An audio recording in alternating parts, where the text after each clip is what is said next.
Ignition. Liftoff.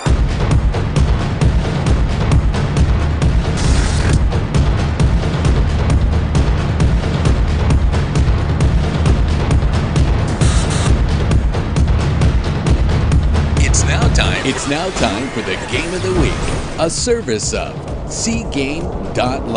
Cgame.live. Before we get to all the live play-by-play action, it's now time for the pregame show, brought to you exclusively by Apache Wolf Productions for all your video production needs.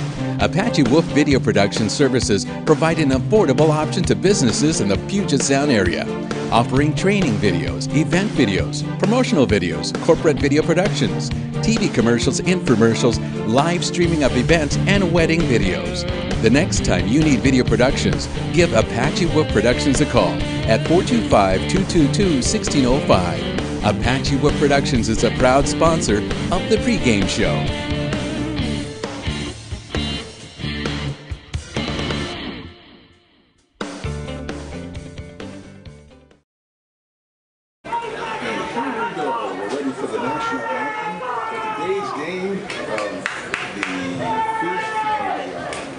Northwest Hurricanes versus your Kickoff Nation Kings.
All right. Hello and welcome to Chief Leschi High School. My name is Ray Lana and I'm joined here in the booth by Randall. We are going to broadcast to you the final game of the regular season for your Puyallup Nation Kings versus the Northwest Hurricanes out of Graham, Washington. The Kings come into this undefeated and ready for another win. Heading into the playoffs, we got a lot of promise, a lot of expectation for us. We are the defending, reigning, two-time national champion, and it's about time that we play some more football. Yeah, I'm getting excited about this. It's a new team here with the Northwest Hurricanes. This is their first year in the league. The Outlaws was a team that folded. They played a few years ago. A lot of the players then moved over from the Outlaws to the Northwest Hurricane. I talked to the defensive coordinator earlier, and they felt pretty confident, which is good. It's a good deal. It would be great to see a good close game here. And heading into the playoffs, at this point, we expect to have a bye next week, so we probably won't be playing next week. And the way it's looking at this point, they haven't put the brackets together yet, of course, because this is the last game of the regular season. But it seems that in 2 weeks, we will take on the winners of whoever wins the first round of the playoffs. That's the wild card round. Awesome. I can't wait. Well, as we get set to kick off here, we're going to be kicking from right to left on your screen. Kings are looking to stop this offense early of the Northwest Hurricanes and get the ball back themselves so they can get ready to go and score some points of their own. Back deep for the Hurricanes, number 81, Davion Date.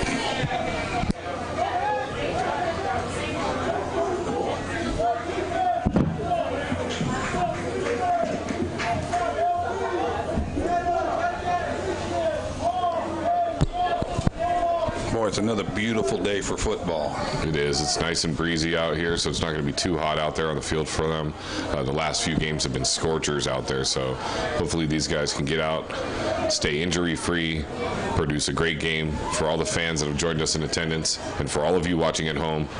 We appreciate you guys tuning into us, and we're ready to go.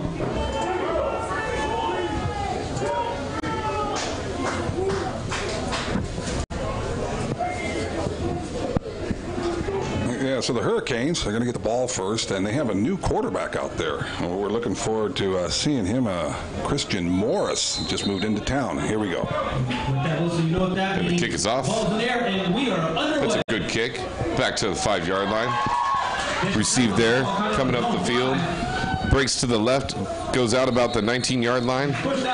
And that's where the Hurricanes will be taking over to start the game.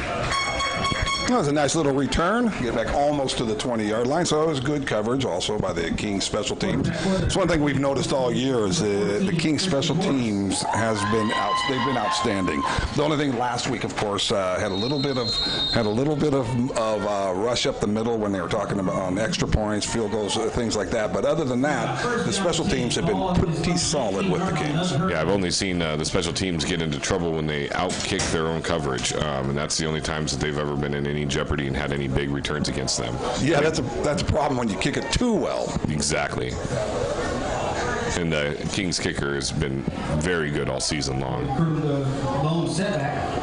So as the Hurricanes line up with a hard snap to start the game, they're going to draw them off sides on the first play of the game.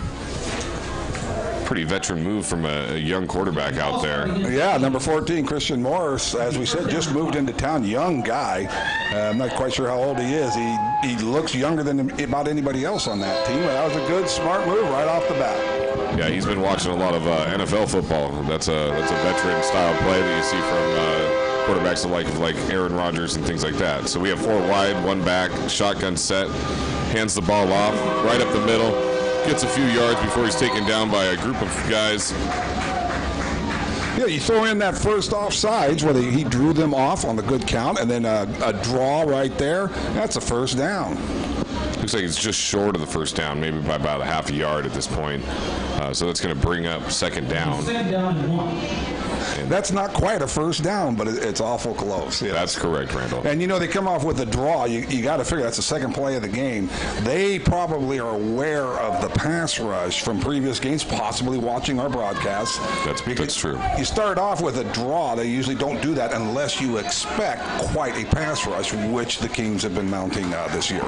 Yeah, it seemed as if they were trying to fake the hard count on that draw play so they could get the Kings on their heels a little bit. Looks like we got another flag out on the field here. Illegal substitution, it seems. That's going to make it a second down and 6 as they back up 5 yards for that illegal substitution. These officiating crews have been good all season long. We think that there's a few too many penalties at times, but they're out there and they're just doing their job. So it's we thank them for being here and helping us out so we can have this league. And along those lines, we've been getting fewer and fewer penalties as the year goes on, which is something we talked about before, which is that's encouraging. You have a team that gets better as the season progresses. Exactly.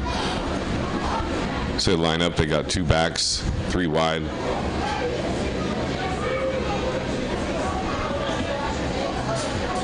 All sorts of movement out on the field there, on both sides of the ball there.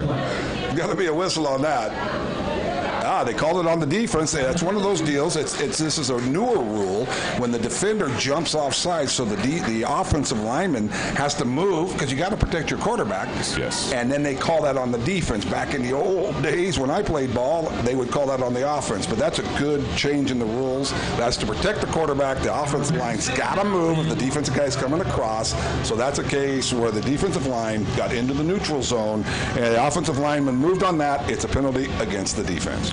So that'll bring the ball back up to the spot prior to the penalty from the Hurricanes.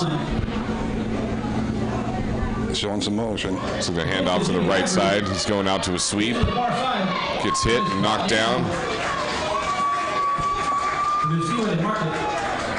tackle by number 26, Vika. That's Dion McQueen. Vika LaFou on the tackle. Good hustle by the defense. You saw them getting after that. And that's another thing that about this defense. That's a characteristic of this defense. They really fly after the ball. Yeah, it's a very swarming defense is the term I like to use when I'm referring to these guys, because if one guy gets there, it's just a matter of seconds or less than seconds when the next 2 or 3 guys are going to be at the ball. That means that these guys are not being able to break tackles for major gains or anything like that. Swarming was actually the word I was looking for. I just couldn't quite pull it up, but that's exactly right. It is a swarming defense. I will be your thesaurus today. All right, as they line up here, it looks like they're going to a timeout. As the Hurricanes call the timeout. So, go ahead. well, I was just thinking, I'd like a soda. You said you're going to be my thesaurus. Is that like you're going to go get stuff for me or something? Oh, no, that's not what that means. All right, okay, yeah. Well, so far in the last couple of games, this is the best an offense has done to start off the game. In fact, if we recall, last week we kick off, and then one play later we have the ball, and 2 plays later we're in the end zone. So far, this has been one of the best opening drives that we've seen with this new young quarterback. Well, in all honesty, Randall, there's been 2 defensive penalties, 1 offensive penalty, and the ball has really only moved a total of 9 yards. So we'll see here. That is a good point. If you're going to cloud the issue with facts, yes, that is true. Sometimes it's important to throw those out there at times. Yeah, yes, that's true. But hey, you know what? I'm feeling encouraged. I'm feeling encouraged about this being a good, hard-fought game. First down and 10. I'm excited what the youth of this young quarterback can do for the team. Might have some tricks up his sleeves that some of these other guys aren't used to seeing, so we'll see what happens. Just, geez, look at the defensive line he's facing. Yeah, the offensive line for the Hurricanes actually looks pretty large. They don't look like they're undersized in any one area in particular. He's got a nice run out to the left side. He's got a bunch of people on him. Gets out to about the 36-yard line. That was a nice run. He waited behind the ball. Corey Kroom on that carry. He got out there, juked a little to the right and a little to the left, and just made it far enough to get a nice little gain out of it. Yeah, that was a nice run. The angle, most of the angle, the whole way, keep bouncing out, but not laterally, right? Moving upfield, bounce out, move upfield. That was a good, powerful run right there. Yeah, as I look at their offensive line a little bit closer, it does seem that they are actually formidable as far as size goes. And I think that if they have the skill, they'll be able to defend their quarterback pretty well. It's a high snap, hand off to the back, makes one man miss in the backfield and gets swallowed up about the 35-yard line. He got hit, spun around, broke free, and that's, again, using what you said, the terminology you're using, swarming to the ball, and that's where that is effective, right? He breaks the tackle, spins out of one, keeps his feet moving, keep driving upfield, but he's not going to get away because of that swarming defense. Exactly. The Kings stayed very tenacious and went directly for the ball carrier as soon as he had the ball in his hands. In his defense, he did make a man miss in the backfield when he should have got tackled 5 yards deep and still made it up, only loss of 1 yard on the play. So we have a 4 wide set, shotgun set, 1 running back. First deep pass. He's got a guy. He's got a man wide open out to the 30-yard line. There's a flag on the play at the 45-yard line. 2 flags. It's a nice toss out there to where only his man can get it. Led the receiver just perfectly. That was a touch.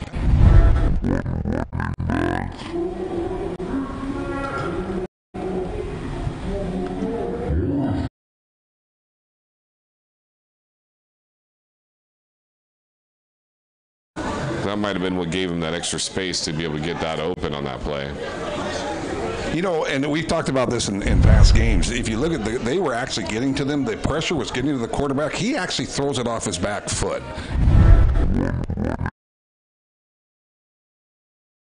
He's stepping back, sees a guy, throws it off his back foot. That's not good form, but look at where the ball goes. There's the push off. That's too bad. Oh, that is a nice play. Yeah, we'll have have to probably bring that back while the referees sit and talk about it for a minute and find out what the exact call is going to be on the play. And that's one of those deals where the receiver pushed off to get the separation. The pass was so well thrown, like you said. It was right where it needed to be. The receiver could have used his body, like in basketball where you screen people off of the boards. The receiver, because the ball was so well thrown, the receiver could well have just slowed down a little bit, slowed him down, and been able to make that completion. He didn't need to push off to make that pass. That Looks completion. like they're calling it complete on the field. No penalty. Well, on the opening drive, I have been wrong 75% of the calls so far. I'll work on that there, right? Well, the good thing about that, Randall, is that you're probably going to be right a few times in a row coming up. So I also saw the push off on that play. I mean, it could be called either way, obviously, because there was some hand checking on both sides of the ball. So it was a nice deep pass, and it was completed. I would be leery if I were the quarterback to be throwing those off the back of my back foot like that, because there's a lot of speed and a lot of tenacity on this defense for the Kings, and they're ready and willing to get in there and make those interceptions. We've seen many of them throughout the season. Well, sure, and you think maybe the Kings are maybe they're a little complacent starting in here. Complacent's not the right word there, but I think the Kings might just be waking up here. I suspect that once they get fired up, get moving, things won't be quite as easy for the opposing offense. Yeah, we've seen both sides of it from the Kings. We've seen them come out very, very, very strong, and then we've also seen them come out a little sluggish to start the game. I don't know if that's because of their pregame or what have you, but we've seen both sides of this from the team. Well, you always point out how they're semi-pro, and I always like how you expound upon that about how much they just have to love the game to play it, and that could be part of it. I was talking to some of the players before the game, and at one of the practices, they only practice twice a week, Tuesdays and Thursdays, and at one of the practices, almost no one was able to make it. So that's the same thing. You have you have those situations where there's variability in the performance when you're semi-pro and you can't make it to practice all the time. Yeah, it's definitely a thing. Like I always say, these guys all have normal jobs and normal lives outside of football. They play for the love of it, and this is a recreational thing for them. They're not paid. It's all a volunteer basis. We'll see what they got. The Hurricanes can do here with 1st and 10 from the 30-yard line in the Kings territory. We got a man in motion towards the bottom of your screen. Fakes the handoff, looks up the field, fumbles the ball. Ball comes out. Kings recover, pick up the ball and take it to about the 44.5-yard line. So they were bringing a bunch of pressure on that. They brought a blitz.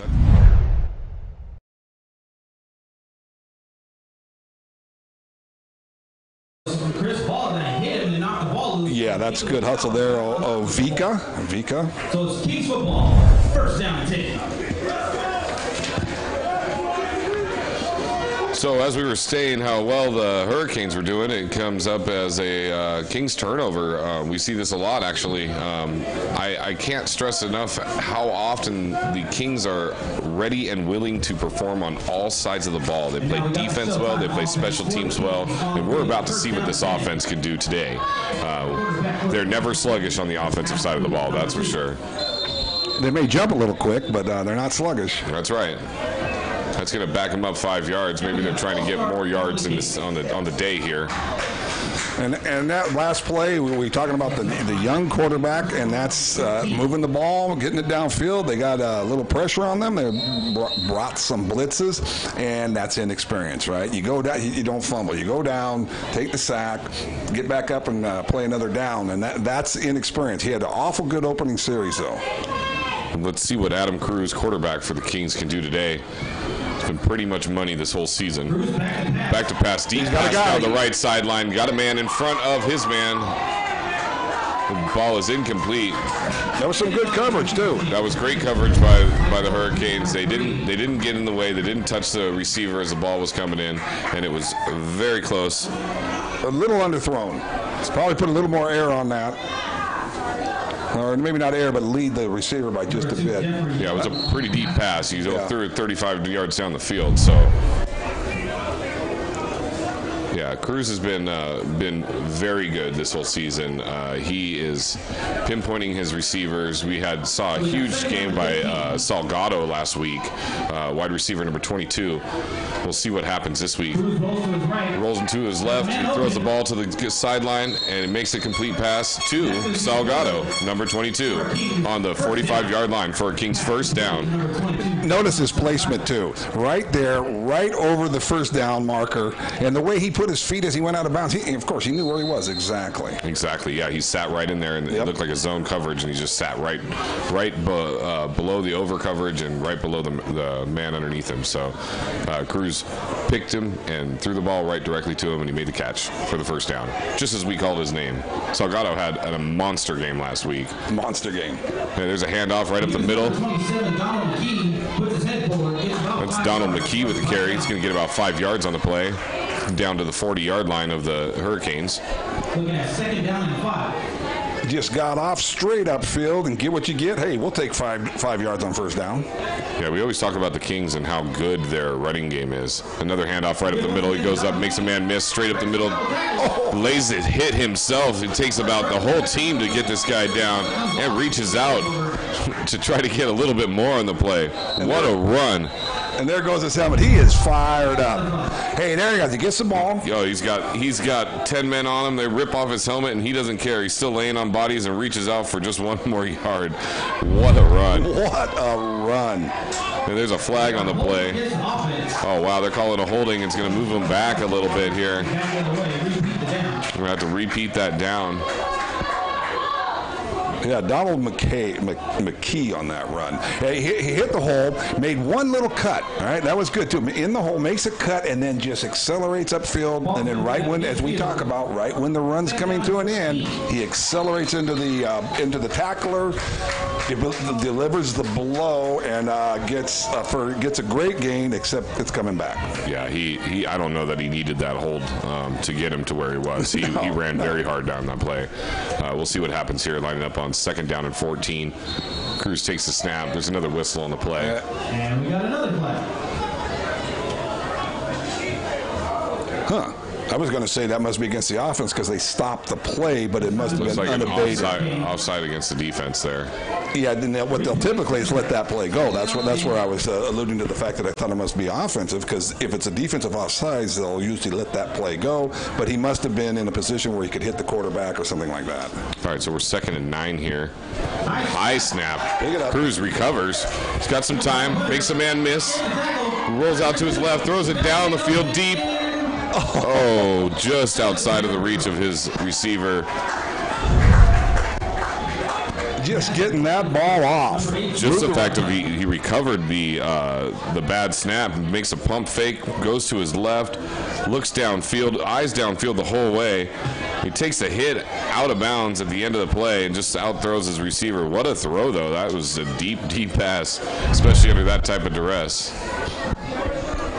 That's what they call when the ball hit the ground and came right back up to him. That's a turf bounce. That's where we're lucky that we're on the artificial turf. And there's the first sideline warning for the Kings. Looks like the Kings are encroaching in on the referee's area there on the sideline. It's one thing that we've both talked about. I mean, the Kings are great on all sides of the ball, offense, defense, special teams. The one thing that does hinder them at times is the penalties against them. They've been in situations where they've given up big plays because of silly penalties. And as we were saying last week, they actually sewed that up quite a bit and started playing much better than they did with much less penalties. And we'll see if the Kings can continue to grow off of that.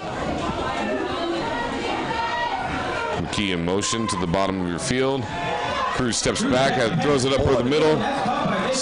Salgado takes it. Ooh, big block. He's got another block. Wow, look at him go. Up the sideline all the way down to the 10-yard line. Wow, there were some huge blocks on that. I don't see a single flag on that play. We finally have a good offensive play with no flags. I can't. It's tough to see the numbers on these jerseys. Was it Mike Waller, number 3, downfield? We've talked about this before. He throws a big downfield block. Receiver down there, and another flag. But that was a good hard block downfield, and we talked about that before. The big gains. You see other people that aren't running with the ball, getting downfield, working hard, making big plays, unfortunately, on that play. Wow, I think they're going to call this back. I thought those blocks all looked good from my perspective as I watched it live.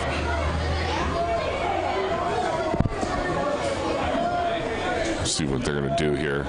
Looks like they're taking the ball back up towards where we want them to. Okay. Roughing the passer. A personal foul penalty on the Hurricanes. Yeah. Roughing the passer. That's an extra. That's 15 yards. going to be half the distance to the goal from the end there. First down and goal for your Nation Kings. Here we are, first and goal. Kings on the verge of putting the ball in the end zone here. We're going to see what they can do. See if they're going to go with their run game or try to go with one of those nice soft passes in the zone. And here we go. Here, look at that. There's a block down there, and then there's another block. Yeah, he was just a little bit there. Number 3, you're right. Yeah, Mike Waller Jr., he was in there, and he made quite a block. He was blocking the receiver, and then the looked like the linebacker or safety was coming across the field, and he went off of that block and blocked the other guy to give Salgado that running room to get all the way down to the 10. So we got first down and goal from the 5-yard line. Been successful in every drive that they've had so far this season. There's a handoff right up to the middle, goes down about the 2-yard line. Maybe 3. That's Donald McKee on the take there. He had a little bit of space, but it closed up pretty quickly. In that short yardage situation, it's a little bit harder to get into the end zone, isn't it? Yeah, sure it is. They have less area that they have to cover. They can get more people right there on the line. But it was a good run. It was a good, hard run. Got a man in motion down to the bottom of your field. Second down to Gibbs. He hands the ball off again. Gets really close. We'll see. Looks like the line judge is spotting it just short of the end zone. A few inches. And you mentioned it is tough down by the goal line with the size of our offensive line. And we have to see. Maybe they have a great defensive line, but I would hope to get just a little bit more surge if we're running right at them. I would like to see us get maybe a little more surge than we got on that last play. Let's find something to criticize. Yeah, it looks like it's going to be third down and goal here on the 1-yard line or less. Going to hand the ball off one more time, and that's going to be good for a touchdown. Yeah, I like to see that. Three run plays in a row. That's the one thing that so far this year that we have not seen them do a lot because they haven't had to, right? They're up by 50, 60 points. But just to run the ball. And they knew they were coming at them. 3 plays in a row. Boom, we knocked it into the end zone. Yeah, there's something to be said about some smash mouth football and the way they can just drive it down some teams right down the center of their defense and have no problem getting it into the end zone. Yeah, I remember the days it was called 3 yards and a cloud of dust, and those were some good days, back in the old days. Of course, it's a lot more exciting, a lot more fun now. Yeah, exactly. Paul Dickey's lining up for the extra point. He's been on point this whole season. I haven't seen him miss that I can think of. Looks like there's a penalty on the play. And that looks like we had some pressure coming up the inside.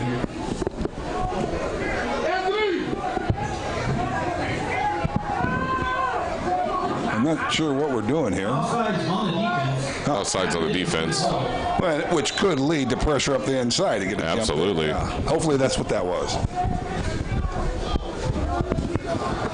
And Coach Mack, the offensive coordinator, throws the ball out to the official. That's the kicking ball. Coach Mack doesn't want them to use the ball that they use to throw passes with. That makes perfect sense. And they're going to say the extra point is good. So that'll bring the score with the extra point counting after that defensive offsides. They're going to decline the penalty and take the extra point. It's going to bring the score to 7-0. Your Kings leading the Northwest Hurricanes. So what did you see in that first drive, Randall? Oh, I saw a lot of good stuff. All right, we were throwing the ball, and then I like the way we ended up pounding it in. I enjoyed that. Everything we saw there looks what we've been seeing all along that we really enjoy about this offense, about this team. In fact, is this whatever they're doing, they're hitting on all kinds, as you would say, all kinds of cylinders, different running backs. Nice runs, too. Some good, hard runs.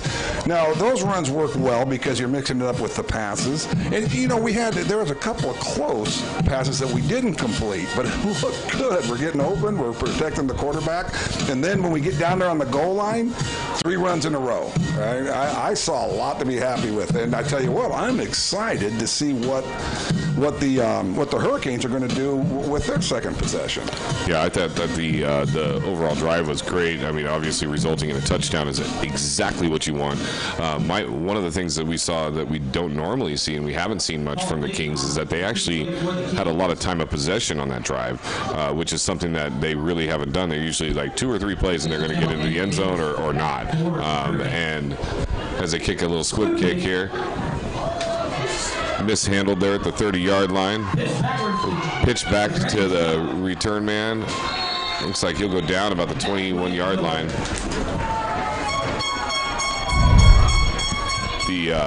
The Kings were able to hold on to the ball. We actually used almost, we have 6 minutes and 30 seconds left in this first quarter. Normally, we are talking about, we have 10 minutes, 11 minutes left in the first quarter after the first score. So it's kind of nice to see them controlling the ball, and I think that running the ball is going to be a big asset to them. Chris McCutcheon is not available today, but we've also seen other games where he wasn't available. He has a hurt ankle, so the rest of the team has no problem getting in there and doing the job for him. They all are very good running backs, and the Kings are basically loaded in most every position on the field. So we'll watch the Hurricanes as they line up for their next offensive play since that last turnover. Obviously, they're going to need to protect the quarterback so he doesn't get in a situation where he can get the ball popped out of his hands. Got a man in motion towards the bottom of the field.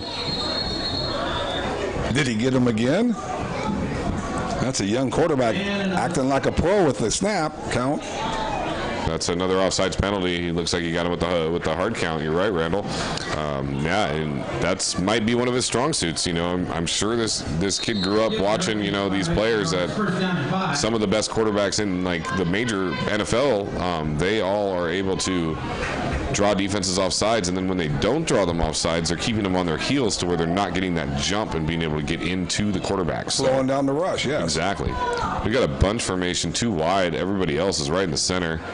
Hand off the ball, a little cut back to the left. Gets taken down about the 27-yard line there.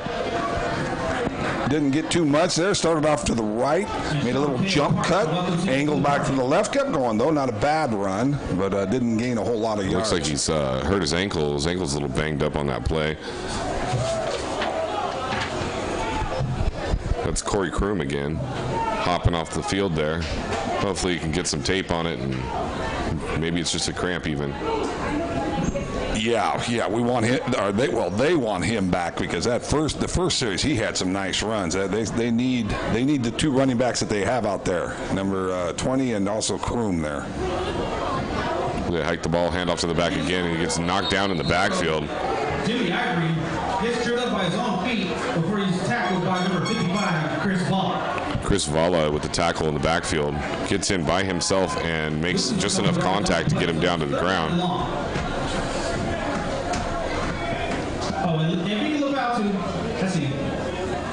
Vika Lafau is calling his own number. Yeah, Vika, he had quite a game a few games ago, and I did not pronounce his name correctly, so he wanted to make sure that I knew it's Vika Lafau. Vika's definitely an integral part of this defense, and when he's on, this whole defense can be even more dynamic than normal. Oh, yeah, and the right end, Isaiah Martin, right? Had a monster game last week. Exactly. Some good defensive ends out here. And that looks like he's going to hard snap his own right tackle off the ball there. And we got ball start on Hurricane. Yeah. Number 58, Chris Stenman, with the movement on the offensive line there. He's going to back them up.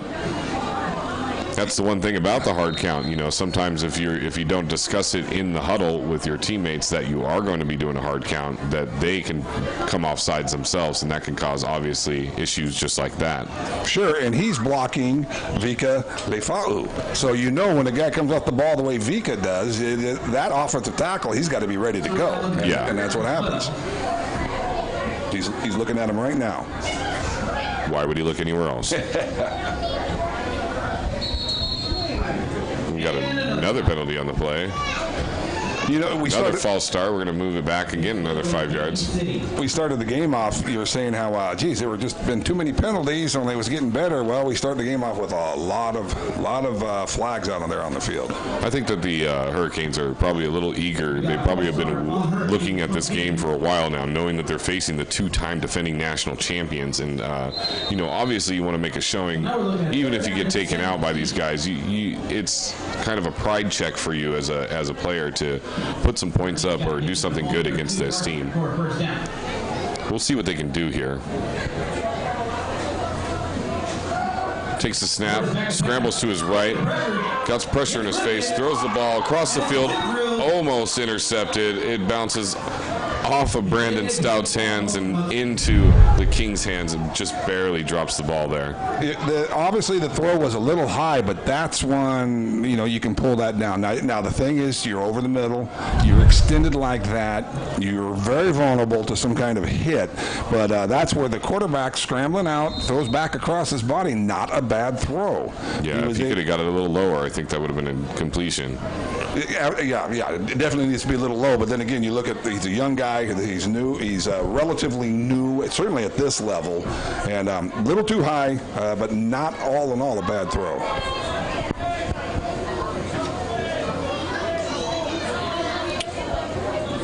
Looks like they're lining up to punt the ball. Yeah, they're going to kick it away out of their end zone. It's a very tall punter back there. Takes the snap, got pressure right up the middle. It's a high punt. It's going to go bounce at the 42-yard line and go out of bounds. It's an easy spot for the official. So the Kings are going to take the ball over on the 41-yard line of the Hurricanes. The Kings' defense was pretty good there. I mean, obviously there were some penalties against the Hurricanes that dropped them back a little bit, but I think that was due to the defensive pressure that's been applied by the Kings on these Hurricanes. Exactly. Those penalties, and you don't want to have those penalties, but those offensive linemen jumping off sides, though that type of offsides is caused by concern about the athleticism and the quickness of your defensive linemen, and particularly in this case, the outside guys, the defensive ends. Like Vika Lefau. Yeah, he definitely is making a showing this game. He's ready to play some football today. Cruz takes a snap, looks right, throws the ball over the middle, makes the completion.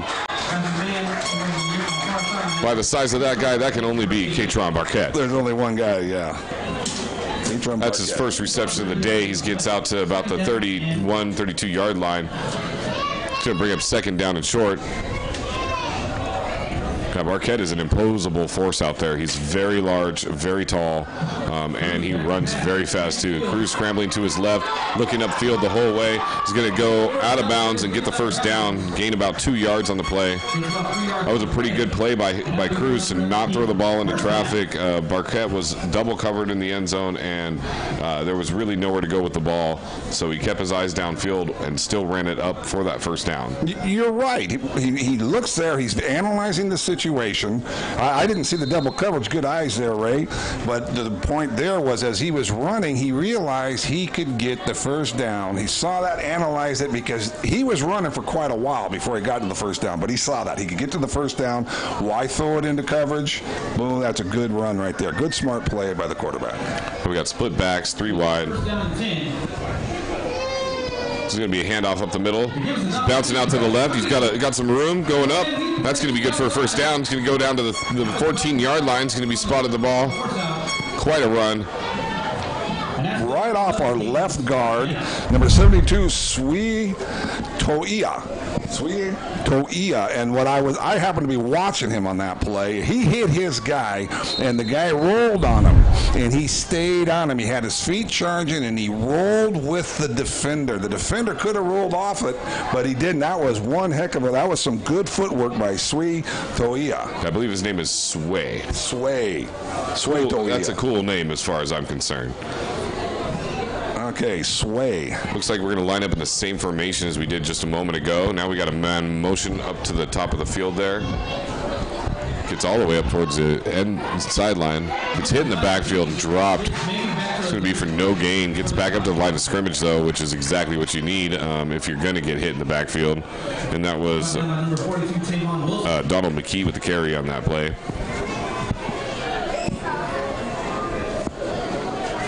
Yeah, I actually didn't see where he came from. I was watching old Sway, and once again, Sway down block, blast his guy inside, and I don't want to criticize the running back. You go where you see the hole, but he bounced out a little bit and ran into the defender. Cruz steps back, looks right up the middle, got a man. Oh, just outside of the reach of Salgado. Salgado wanted that one, I'm sure. I thought that was going to count too. Well, the way he drilled it in there. Yeah. Usually, when you see our quarterback step in and throw it with that authority, he usually thinks he has something right there. Yeah, it was a small window. He was threading the needle right through there, but it looked like he had the completion. As we usually get when we're here at Chief Leschi, we get a train. It reminds me of Safeco Field every time I hear these trains going by when we're out here. It's kind of a cool feature. Cruz in the backfield calling out some signals to his teammates. Got some man in motion. It's McKee in motion. Cruz rolling out to his right, got two men right in his face, throws it to the end zone, got two men. Oh.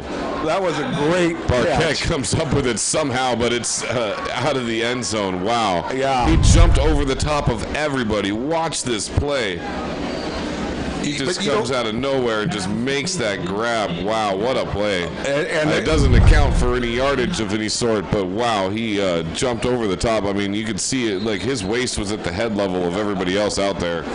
I think that's one of the cases where the quarterback did the right thing. He got nothing, throw it out of bounds. And then Barquette, he's not just going to let it go out of bounds. No, he goes and catches it. He was clearly out of bounds. It wasn't a bad call. But I think the quarterback was just throwing it away, and Barquette says, hey, I want to catch it anyway. Exactly. We got four wide, one back, shotgun set. It's fourth down. Throws it to the left. He's got a man right at the goal line. Looks like Delgado's going to do a little dancing, and he stepped out of bounds, but he's still good enough for the first down. Almost made it in the end zone on that play.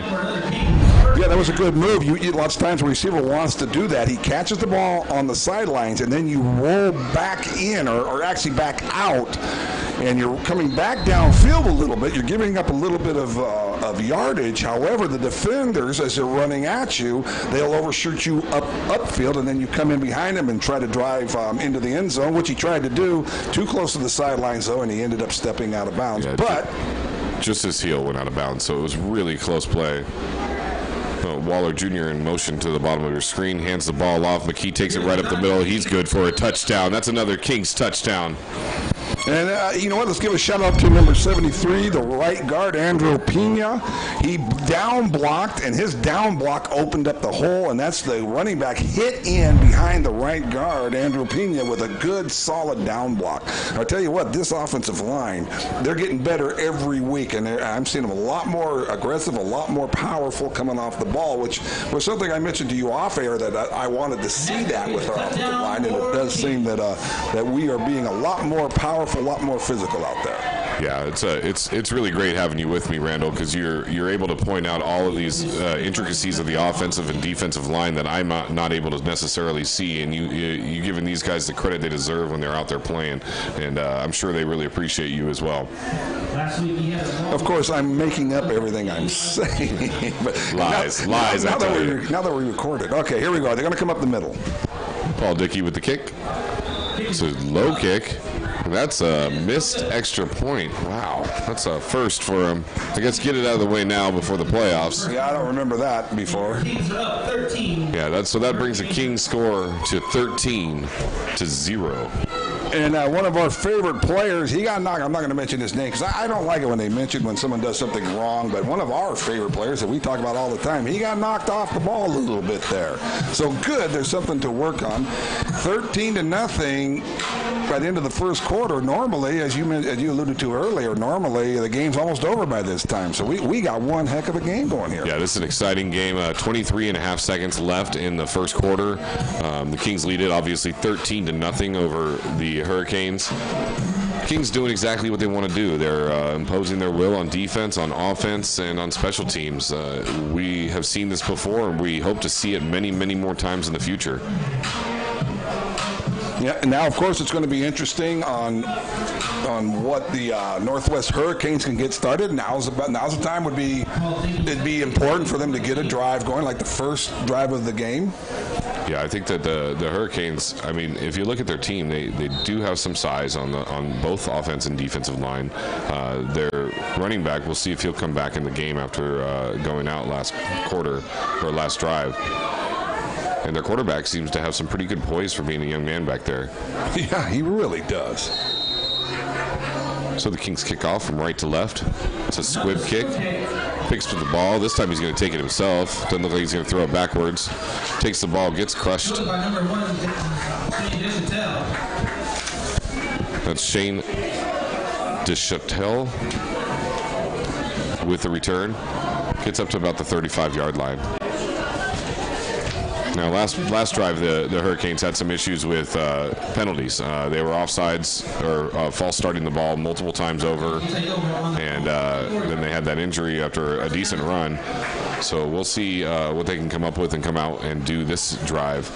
The Kings obviously intend to do exactly what they've been doing. They intend to get pressure into the middle, stop the run.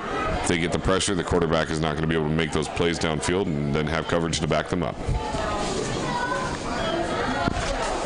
Yeah, they have not been getting the same pressure that they typically have been up to thus far. It's a handoff, little bob and weave, and gets knocked down in the backfield. It's going to be a loss of about 3 yards on the play. That's Isaiah Martin on the tackle, number 28. That's going to be the end of our first quarter here at Chief Leschi High School. Your score, the Kings 13, the Canes 0. You know, you mentioned about the Hurricanes' offensive line, and they're a good-sized group, but they're not nearly as big as our offensive line. They match up physically pretty well with our interior on the defensive line, so that suggests to me that they're a talented, technically sound offensive line. So far from what I'm seeing, I'm pretty impressed. Now, that's because we have watched this defensive line just dominate so far this year. In fact, maybe I'm just overstating this, but if you were to pick the most dominant unit, you could make a point that it's our defensive line. Now, granted, our receivers have been doing a good job, running backs and such, but this offensive line for the Hurricanes is impressing me so far, and hopefully they'll be able to get something moving here. They got a real young quarterback.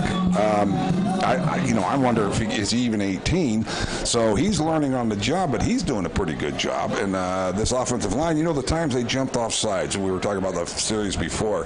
The guy jumped off sides, but he actually had good footwork. I was seeing him, and you don't want to compliment a guy, hey, you jumped off sides, but man, you look good doing it. But he jumped back. He was doing the right steps to get a hard guy off the edge. So they look like that is a talented offensive line.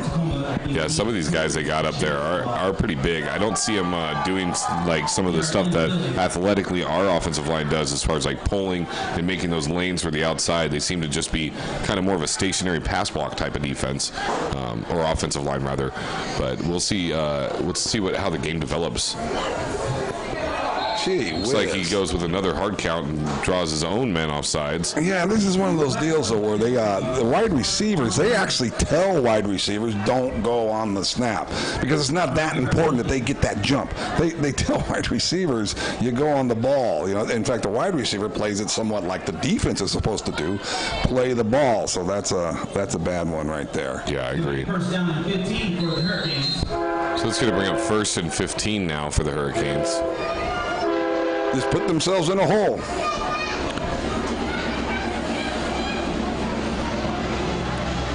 Morris drops back to pass. Snaps, pumps fake, and he gets dropped down. Looks like he got tackled kind of awkwardly too. Get up and score on the dark side. As he comes in, it looks like he's going to pump fake, and he goes up forward a little bit, and he goes down, and yeah, comes down a little awkwardly there. Now second down and 18.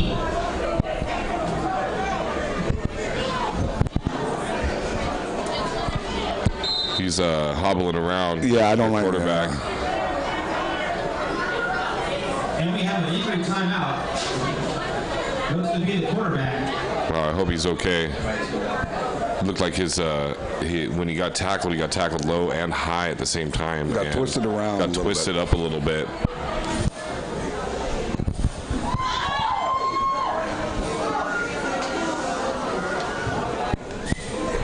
The whole team surrounding, making sure that he's okay, staying with them. Like I mentioned, fans, please make sure to step over to the concession stands. You got your choice of either pull and you see the or cheeseburger, chips and water for $5. Or a single cheeseburger. You see the sportsmanship here, the teams. We'll take one more look at this. He takes that jab step forward, and it looks like he maybe turned his ankle a little bit there. Water is all $1 each. On his left leg. They're all helping him off the field. Looks like he's not too bad off. He's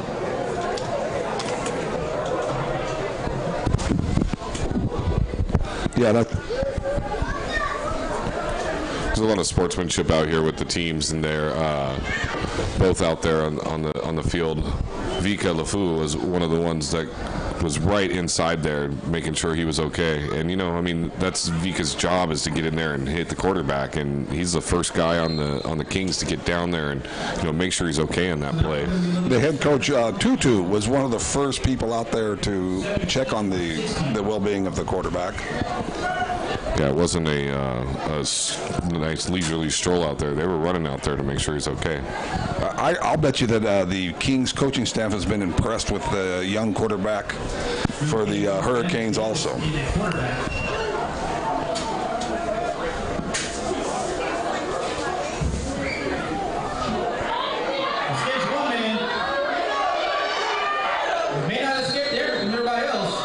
Wow, he gets taken down the backfield.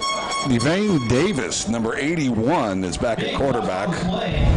And you wonder if he's a receiver. Yeah, with that number, definitely could be a receiver. He spins back and goes around and then gets swallowed up by, the whole team. They're all there to make the tackle against him. That's going to be a big loss in the play. It's going to bring up 4th down, I believe. Only 25-yard loss, something like that. Yeah, it was a major loss. The line to gain is actually the 44-yard line. And that ball is placed on the 8. This is one of those deals we talked about in past games where, because everything's spread offense, lots of teams don't even have the ability to come under center and take the snap. And if they're out of quarterbacks, they're going to have to do that. They're going to have to get under center, take snaps, and do quick handoffs. So it'll be interesting to see what they do the next time they get the ball. But right now, they're punting out of the end zone. Yeah, the only other option they have is to do some sort of direct snaps to the running backs and just run that ball. It's an end-over-end kick. That's a great bounce for them. Bouncing all the way down to about the 34-yard line before it went out of bounds. The bounce was it all. That whole kick was on that bounce. Yeah, it actually landed about the 45-yard line and bounced all the way out to the 34-yard line on the other side of the ball. Right, when it hit the ground, I was like, man, because it's going to be in great position. Well, wait a minute. We're Kings, right? So yeah, we're happy about good position, but I'm looking for a good game. I'm impressed with the way this team, the way the Hurricanes have been sticking in there and working hard, and they don't seem to be intimidated by the Kings. However, you mentioned it earlier too, is that athletically, it's the Kings are the better team. So it's about the time in the game when the Kings really start generating some offense. Yeah, the Kings have no problem swimming upstream, that's for sure. Got a 4-wide set, shotgun set, Cruz back, passes deep down the right side. He's got a man, just out of the reach of Barquette. Almost completed. It's a little bit inside on the field there. It looked like Barquette was a little bit out further on towards the sideline, and there was but he had 2 men on him, and he still almost made that catch. Yeah, with Barquette, with his abilities, I think you lead him correctly. Throw the ball out there a little further, and I think Barquette's still running. I see Barquette, and it reminds me of I watch a lot of NFL football, and it reminds me of players like Calvin Johnson, that you just throw it to their general area, and then they'll go get it. Because he's got the size advantage over anybody on the field. Right. I mean, anybody on the field, he's the biggest guy. Quarterback had good time in the pocket on that last play. And Cruz made a throw that the defense couldn't catch, so that's exactly what he needs to do. He looks to his left, he throws it up the middle of the field, got a man in the slant. Oh, and he needs to make sure he makes that grab before he tries to make the move, and that was Mike Waller Jr. on the attempted reception. Put the ball right where it needs to be. Now, it was over the middle. Yeah, Cruz threw that ball spot on, and as a receiver, that's a scary place to catch a ball because you're coming across the middle. You don't know if you got the linebackers from the other side closing in to make that big hit on you. So that'll bring up 3rd down and 10 for the Kings. Now the question is the quarterback going to go back to him, back to Mike Waller to let him know that he still trusts him? Well, one thing I've noticed about Cruz, I don't think that he has necessarily a preferential receiver because each week it's just a new guy that's coming out and doing it. Oh, it makes a great catch. Is that Waller up there? Oh, no, that's actually Pierre Coliver that made that reception there, and that's going to be a complete pass. That's going to be good enough for a 1st down on that play. That's the first time we've called his name tonight, but not the first time this year. He's had some big games in the past, and that was a pretty good play right there. He went up and got the ball. He was covered. That was not bad coverage at all. In fact, I would say it was good coverage. He goes up, rips the ball out of the air, and it's a 1st down. Yeah, it was definitely a good play. And like I was saying, I think that Cruz just throws the ball to whoever's open, and he's finding his guys. He has been all season. Cruz takes a snap, look left, throws it deep down the field, got a man. Oh, man, a little bit short on that throw. Otherwise, it was nothing but his man out there. Yeah, that was short because that receiver got by his man. I don't know if he made a move. Probably made a little move on him. Well, now, number 1, the Graham receiver who was beat is making some demonstrations towards the sidelines to say that he had him covered. So I'd like to see him go back to that guy. Yeah, he blew him by him. He was on his way. It was unfortunately underthrown. He ended up, the King receiver ended up being the defensive back on that play. Yeah, sometimes that happens in the play where you have to reverse roles depending on where the ball's thrown. You got 4 wide shotgun set. Got some pressure, makes a roll out to his left. You see this so often. Throws it deep downfield. Got a man wide open. That's Barquette. Taken down at the 15-yard line. What a play. Barquette there just sitting in the zone waiting for the ball.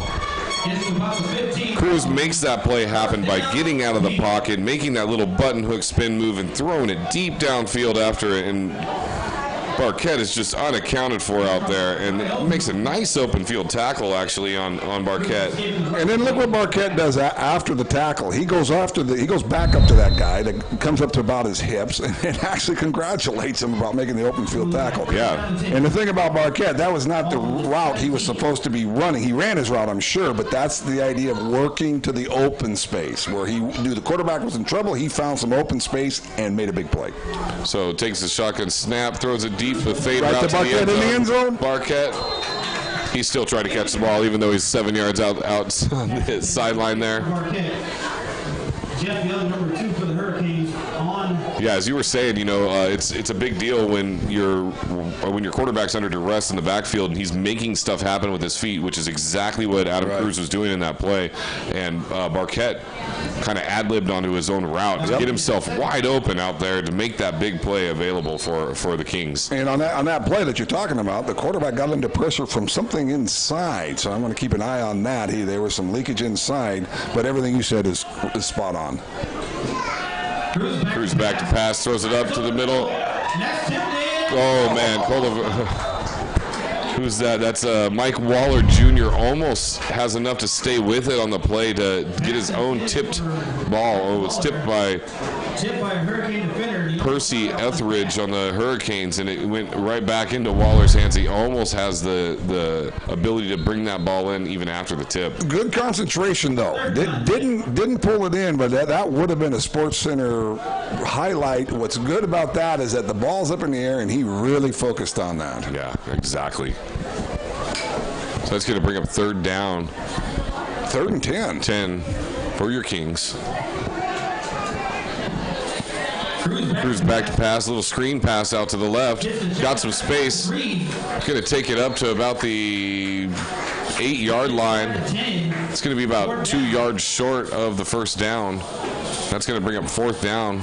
We'll see what the Kings want to do here. Tavon Wilson, number 42 for the Hurricanes, came flying in there. That was a pretty hard hit there. They ran a quick screen pass. That's to slow down the pass rush. And it almost worked, but the Hurricanes rallied to it. I thought they were going to get a first down. That was a gutsy call in that area. Yeah, Marcus Reed caught that pass and had a head full of steam, and he was heading straight up the field and wanted that first down. And I thought he was going to get it as well. But the Hurricanes defense held strong and made that tackle there. Stopped him short. There's a flag on the field there, and nothing really happened. Looks like that flag came in after the play. See what that's called. They're going to wave it off. Wave it off the flag. And I love that officials do that now. In the old days, they didn't. Once they threw a flag, my goodness, they had to call something, and that's good officiating. You make a mistake, wave it off.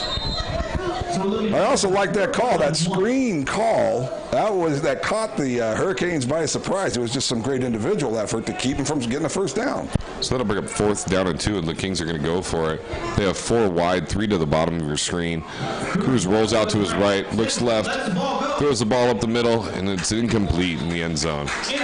Cruz under some big pressure there and takes a big hit after he releases the ball. Yeah, number 13, Brandon Stout, and Brandon just made an inside move on the lineman that was supposed to be blocking him. You can't get beat to the inside. There's some question on the technique there. He made an inside move, got free, pressured the quarterback. The quarterback had to throw the ball away, and you got to wonder about that. Looks like number 14, Christian Morris, will still be out on the sideline for this drive. Unless I'm wrong, and that's him running on the field there. Yeah, it looks like he's back out on the field. Tough kid, man. He's out there, no problem, after he takes that big hit in that last play. Stay on the bench. You know, I think it's up to his offensive line to make sure that he has enough protection that he can stay out there and play ball for him, because without him, I don't know that they're able to even hang with these Kings. And as it is right now, 13-0 is about as good as a team has done against the Kings. Takes the snap, looks left, almost throws an interception. Wow, Anthony Toomer was right there and didn't even notice the ball until it was the last second, put his hands up, and it just went right through his hands. Yeah, well, that ball was there way quicker than he was expecting it. Our right defensive tackle was just in no time. He went right by his guy, was pressuring the quarterback. The quarterback had to unload the ball, and the receiver wasn't ready for it. He wasn't expecting it that quickly, and it was an incomplete pass, and they're lucky that's all that it was. Yeah, that could have been taken to the house if he would have got that ball, but by the time he realized it was right to him, it was already through his arms, and he wasn't able to catch the ball. I think we've got a timeout here on the field. I think that was Demetrius Moore, our defensive tackle for the Kings, that was putting the pressure on, and we mentioned his name quite a bit in the last few games, and we haven't been talking about the interior guys so much this game so far, but it looks like maybe they're starting to get that pass rush together. It's kind of nice being back at home. We got the music of the Kings that they enjoy, and they're out there dancing, having a good time while they're here out on the field. Yeah, it sure is, and I'm enjoying watching the Northwest Hurricanes out of Graham, Washington. I'm enjoying it. It looks like they're an up and coming team. And again, this is their first year in existence, but they're hanging in there, working hard, really want to see what's going to happen with this quarterback. Hopefully they can protect him a little better than that. You mentioned again that the offensive line has some good size. I don't know that they match up with our offensive line, but up until this last series, they've been doing a pretty good job of keeping the Kings defense off of their quarterback, and that's saying something because this defense, our defensive ends and our interiors on the Kings defensive line is a tough unit. Yeah, it's been a lot of fun to watch. It's kind of fun to watch, like you were saying. This is a young, up-and-coming team, and seeing what they can build. This is only their first year in existence, so they're able to build this right now. It's pretty good. Kings leading 13-0, but they're still sticking with it. It's 10 minutes to go in the third quarter. Hand off the ball. It's going to go nowhere on that play. Yeah, that's a quick draw. They're trying to slow down the pass rush, and that's a good play. But sometimes, and this has happened in previous games also, when you have a defensive line that's as dominant, especially the interior guys that are as dominant as the Kings, sometimes draws don't work because you set up a draw and the defensive interior are powerful enough and they're aware enough, they're astute. I mean, they're students of the game. They say, hey, okay, it's a draw, and you don't get any drive off of the ball. You don't get any forward motion. That's a case where sometimes maybe you want to be able to come under center, take a quick snap, direct snap, and then a quick handoff, and try to get what you can, at least get some room for your punter. Looks like they're going to line up with less protection than they have been recently. So they got 4 wide, and 1 back, shotgun set. Takes the snap, looks left, throws it left, has a man, takes a big hit there. Wow, that was Shane DeChateau on the reception. Throws it right up the middle, makes the catches the ball behind him. Takes a big hit there. I think, was that number 6, Joseph Tititia Leai? It probably was. Yeah, easy for you to say. Yeah, it's hard to see some of these numbers out here with the black on gray. So we apologize if we're not getting everybody's numbers called out. And here's the deal, man. The quarterback stayed in the pocket. He stood in the pocket there, whipped the ball out there, got the receiver in stride. The receiver took a hit and held on. I'm impressed. Takes a snap, little pitch to the back, running out to the right side. Got Kings all over him. Goes down, maybe gains about a yard on the play, maybe 2. It's about 3, maybe 4 on the play. Same down. It's a nice little pitch play that they just did there, where they kind of did a little misdirection, had the line shifting to the left, and they throw it out to the right.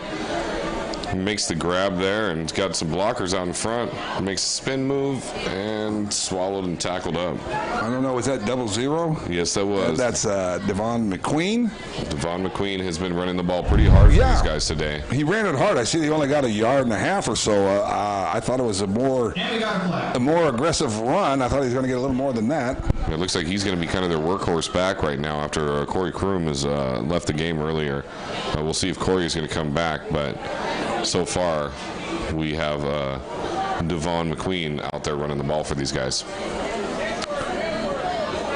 I think there's a penalty against the Kings. They're going to mark off a lot of yards. It's a personal foul. And these running backs for the Hurricanes, they are diminutive, and you're going to wonder if they lose 1 running back and you're down to just 1 or 2. This could take a toll on them running the ball hit after hit after hit. Yeah, it's hard to run the ball against any team, but against a defense like the Kings, it takes a lot out of you. So it'll be interesting to see how the running backs progression goes. Now, some running backs out there that are, above average, they will actually get better with the contact and with the hits. Takes the snap, looks to his left, got a man open, makes the throw, goes down about the 41-yard line, is swallowed up. That's Shane DeChateau on the reception. There's a couple flags back there and another flag after the play. They got a couple flags out there holding against against the Hurricanes, I think there's going to be some type of sportsman or lack thereof upfield a little bit. The second flag laying there between the 50 and the 45. After the play there, number 95 for the Kings, David Crichton, and number 7, Patrick Bean, kind of getting in a little tussle, talking in each other's face at the end there. We'll see what happens. Yeah, I wonder what was said, because I didn't see that much of a physical altercation going on. So you got to wonder, maybe certain verbiage went down that was unacceptable. Now we have J.J. Bickham walking shoulder to shoulder with him again, Patrick Bean, and they throw another flag out on the play after that. Flag. That's 3. And once again, going back to the actual play, to when the players were actually performing, the quarterback stood in there, whipped the ball out, good hard throw. The receiver took the ball and then made that move we were talking about earlier, where you reverse in.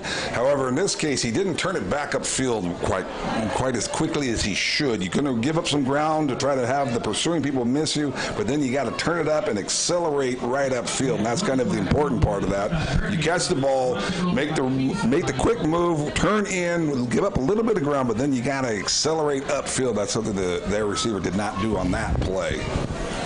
Yeah, I think he tried to make that move backwards, but the Kings were privy to that and made exactly what they needed to do happen. And they had multiple people there on the tackle too, so it's harder to make 3 guys miss than it is 1, obviously. Yeah, that is actually a very good point. You know, the Kings make you look like you're not doing it the right way. That's quite possible. He makes the move, and then all of a sudden, boom, boom, boom, boom, he's got a bunch of Kings in his face, and then the announcer says, "Well, geez, you should have turned it upfield." Well, you know, it's kind of tough to do that when you got 1,000 pounds pushing you the other way.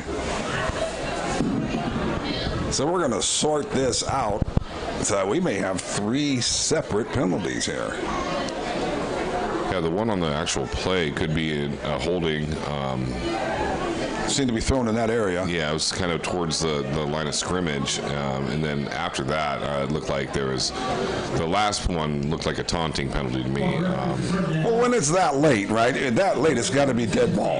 Yeah. You know, what's dead ball? You know, that's usually personal foul. So those flags went out 1, and then 2, and then 3. So that makes you think that 2 of them weren't the same penalty, right? 2 officials see the same thing. So that could be why they were out there talking so long. It's got 3 different penalties: spot foul, previous spot foul, end of the play foul. I made that last one up, but they have... That's about what happened, though, let's be honest. There's penalty after penalty after penalty. This is going to end up being double timeouts for both teams after the officials finally get this thing sorted out. And they do that, you know, because sometimes you penalize it from the spot of the foul. Sometimes you penalize it from the end of the play, and sometimes you penalize it from the previous spot. So it can be from where the ball was snapped, from where the foul happened, or from where the play ended. They actually do have to figure out how do we figure out all of these possibilities, and luckily we're not the ones that have to figure that out. Yeah, and then you're talking about where they're spotting and how many yards are taken off in both directions. They got to break out a calculator, do a little calculation, carry the one, and figure out exactly where they're going with it. Well, sometimes you see that. You'll see an official. Looks like they're bringing the players together to discuss it in the field with the players together. Well, that could be because it's against one guy, then it's against another person. Because sometimes you will see that. You'll see the officials march in one direction, then turn around and march back in the other direction. And that's because it depends on where it happened and what kind of foul it is, because other times it's just offsetting and they start all over again. But this has to be different types of penalties. That's why they're talking to both teams. Yeah, exactly. We've got to figure out exactly what's going on so we can continue playing some football here. 8 minutes before halftime, and we only have a 13-point lead. You know, it's great. It's great to be the announcers for the team where you say, wow, we only have a 13-point lead with 8 minutes to go in the half. But at the same time, this is a pretty close game thus far from what we've seen. Yeah, it's been a lot of fun this season working with Apache Wolf and being able to get out here and do these broadcasts so that you guys at home have a chance to watch these games. These games are super entertaining, and the people that don't see them are kind of missing out. I've watched quite a few of these games so far, even prior to working here, and man, they're always entertaining. Maybe it's because I'm a Kings fan because they keep winning. But, Go Kings! But it is definitely a lot of fun. And the thing too is that if you know someone that's on the team, you can call relatives all around the world. I mean, it is amazing. Isn't it an amazing time we live in? You can watch these games right now. People around the world right now are watching this game thanks to our boss Chip McGay and Apache Wolf at Cgame.live. And so if you're watching this game, you have relatives or you have someone else that might be interested in watching the players that are out here, give them a call. Tell them to log on. They can watch these games live anywhere on earth. My goodness, what a great time it is to be alive. Yeah, as far as like football goes in general, I mean, they just started doing like spring games for college football over the last few days, this last weekend, and it's been pretty entertaining to see that. People want to see football year round. That's why they've made the Arena League. That's why they've made all these other attempts at making football. Well, this is football, and it is football at a high level, and these guys are out here playing their hearts out, leaving it all on the field so that you guys can watch at home, but more so just for them and their own entertainment because they love to play football. So it's a passionate game. It's not something that these guys aren't getting paid for this. It's more like watching, about a collegiate level of play. These guys go out here and perform on a day-to-day basis, and it looks like the referees have finally got this thing sorted out. And it looks like we're going to have the ball about the 13-yard line, which means the ball moved about 0 yards on all the penalties.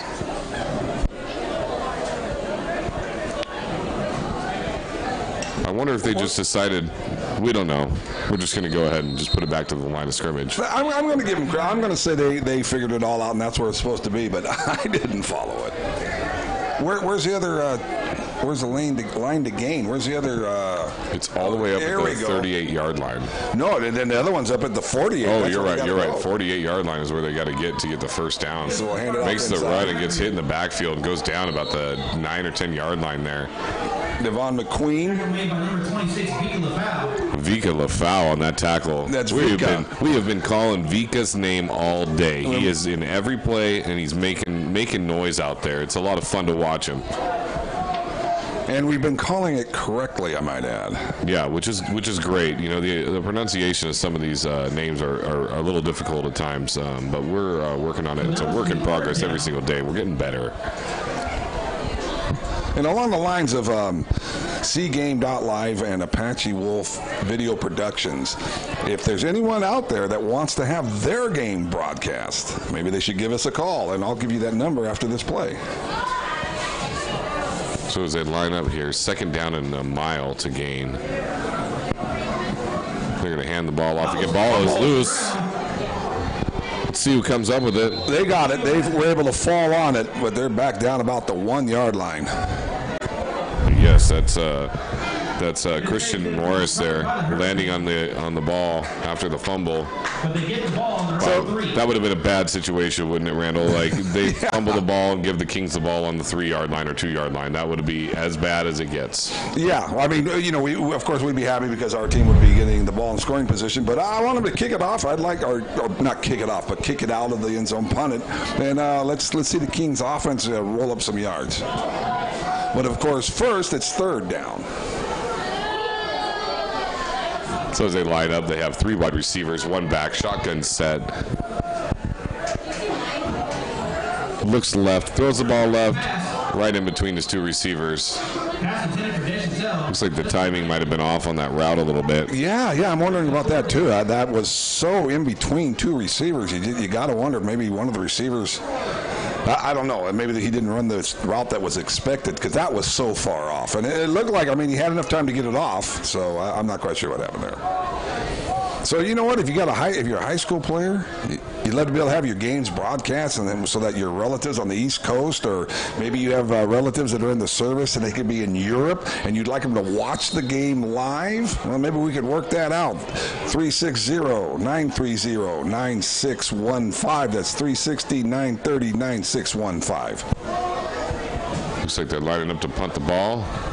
Way back in their own defense. This is a spiraling kick. They get down to the field at the 45-yard line. He grabs the ball. He takes it up to the right side. Gets tackled. A nice open field tackle there by Shane DeShottle. That's their wide receiver that's coming out and playing some good special teams, too.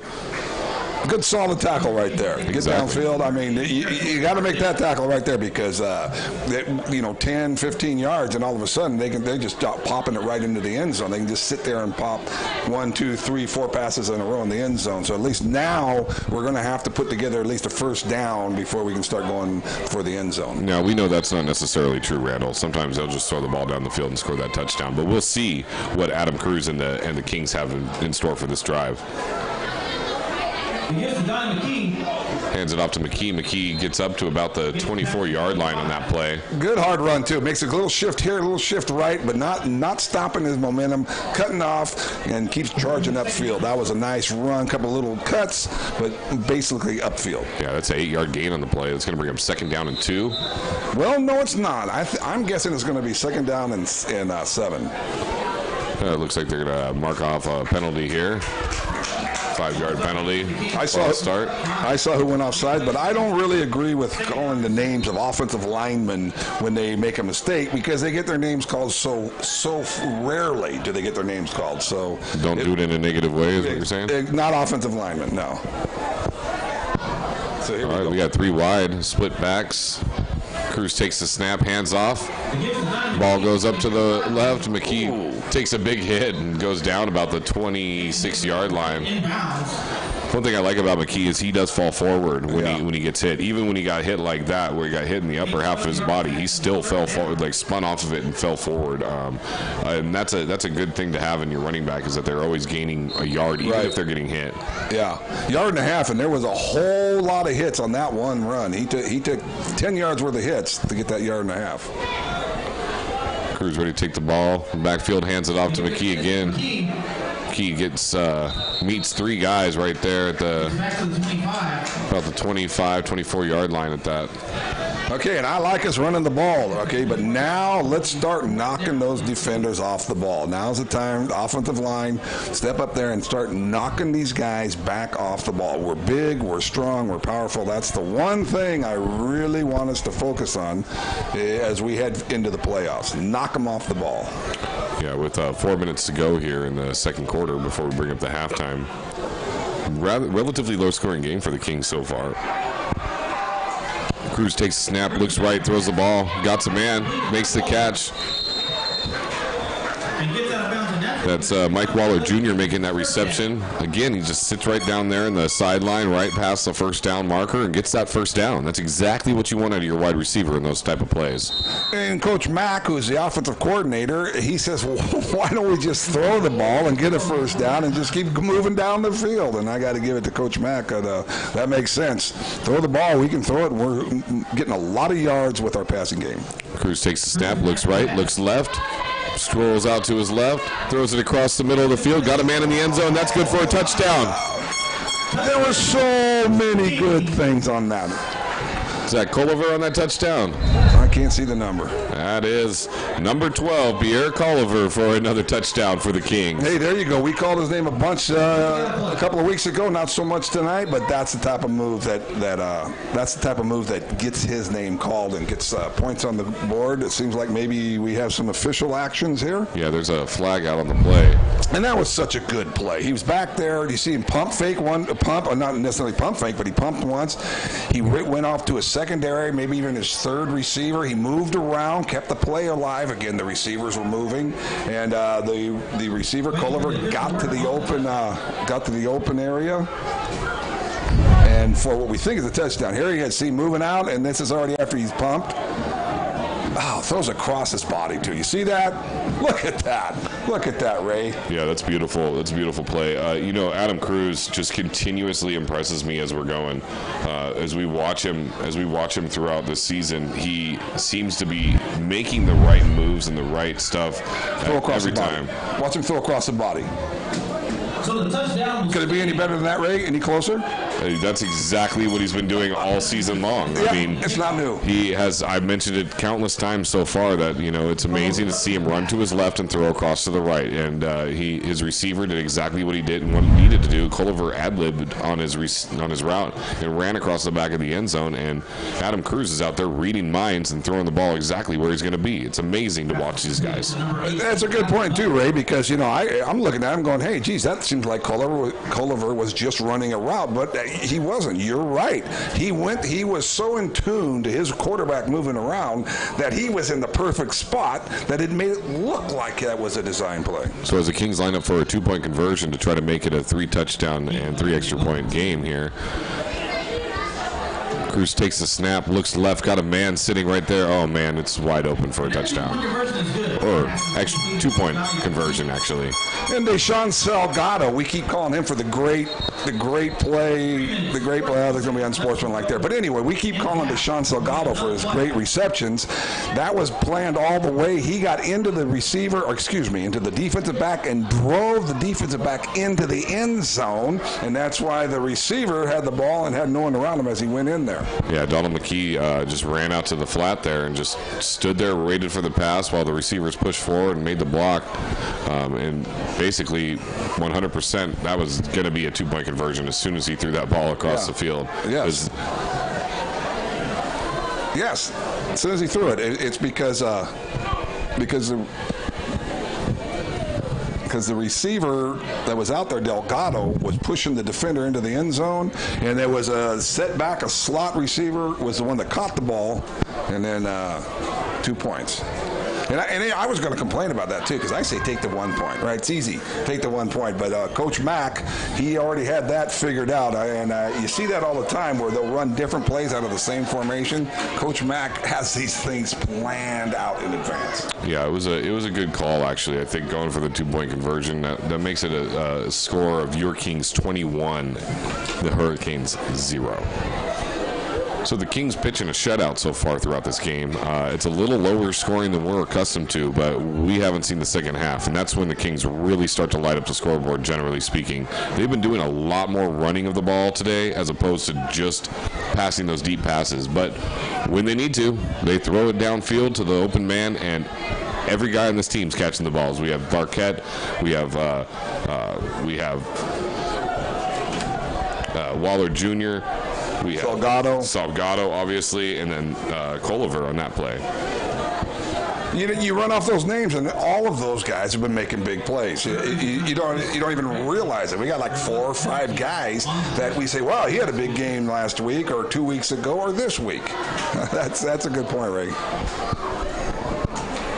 Yeah, Adam Cruz is a multi-receiver ability. It's amazing watching him and how he can just get to whoever's open. He doesn't really care who you are, what number you're wearing, or what have you. I'm sure he puts people into certain situations that are better than others, but that's actually the coaching that's doing that. But when these guys get open, he's finding them and giving him plays. And then he's also rewarding him when he gets out of the pocket. He's rolling out and doing things to avoid getting sacked in the backfield. He comes up with these nice passes, and whoever's ad-libbing on their routes in the proper way, he's finding them and making these plays. And these are some of the biggest plays that he's got, is coming in with these ad-lib plays. And that happens too. Is that when you have that much ability, big plays. Onside kick by the Kings. Looks like they're going to have a chance at it. There's going to be a little extracurricular activity on the play there. Yeah, that's 54 on our team. Yeah, Zach Noel had that ball kicked directly to him for the Hurricanes, and it bounced right off of his chest. He definitely wasn't expecting to get that ball. They seem a little bit heated on that. Let's check out the replay here. Well, we get a dancing player over there on the side there. That's Culliver over there. Oh, there it is. And you'll see 54, Rosando Robinson take a punch, throw a punch at one of the, what do we got here? One of the Hurricane players. They're just to the right of your screen there.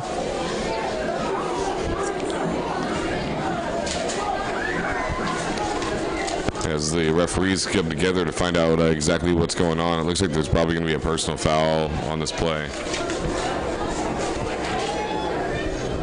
We'll wonder if there's offsetting penalties. Look like they both had a little bit of a skirmish going in. That would surprise me. It was pretty blatant from what I saw. But you know what they always say is, you catch the second guy. You don't see the one that that initiates the issues. That's definitely a typical thing that occurs a lot in these games as we watch the replay. To the right, far right of the screen is where you're going to see it, right? Man, it just went out there, but that was that had to be what they were talking about. Yeah, there was contact by both players. They were both hitting each other a little bit, and they're wearing helmets out there, and maybe they thought the play was continuing. Okay. Yeah, Ray is a player's announcer. That's for sure. It's the negativity. It just doesn't need to be in part of the game. These guys are out here playing, having a good time, and when you play football, you get heated, but when that whistle blows, it's time to stop. Yep. Go back, line up, and then go back at it.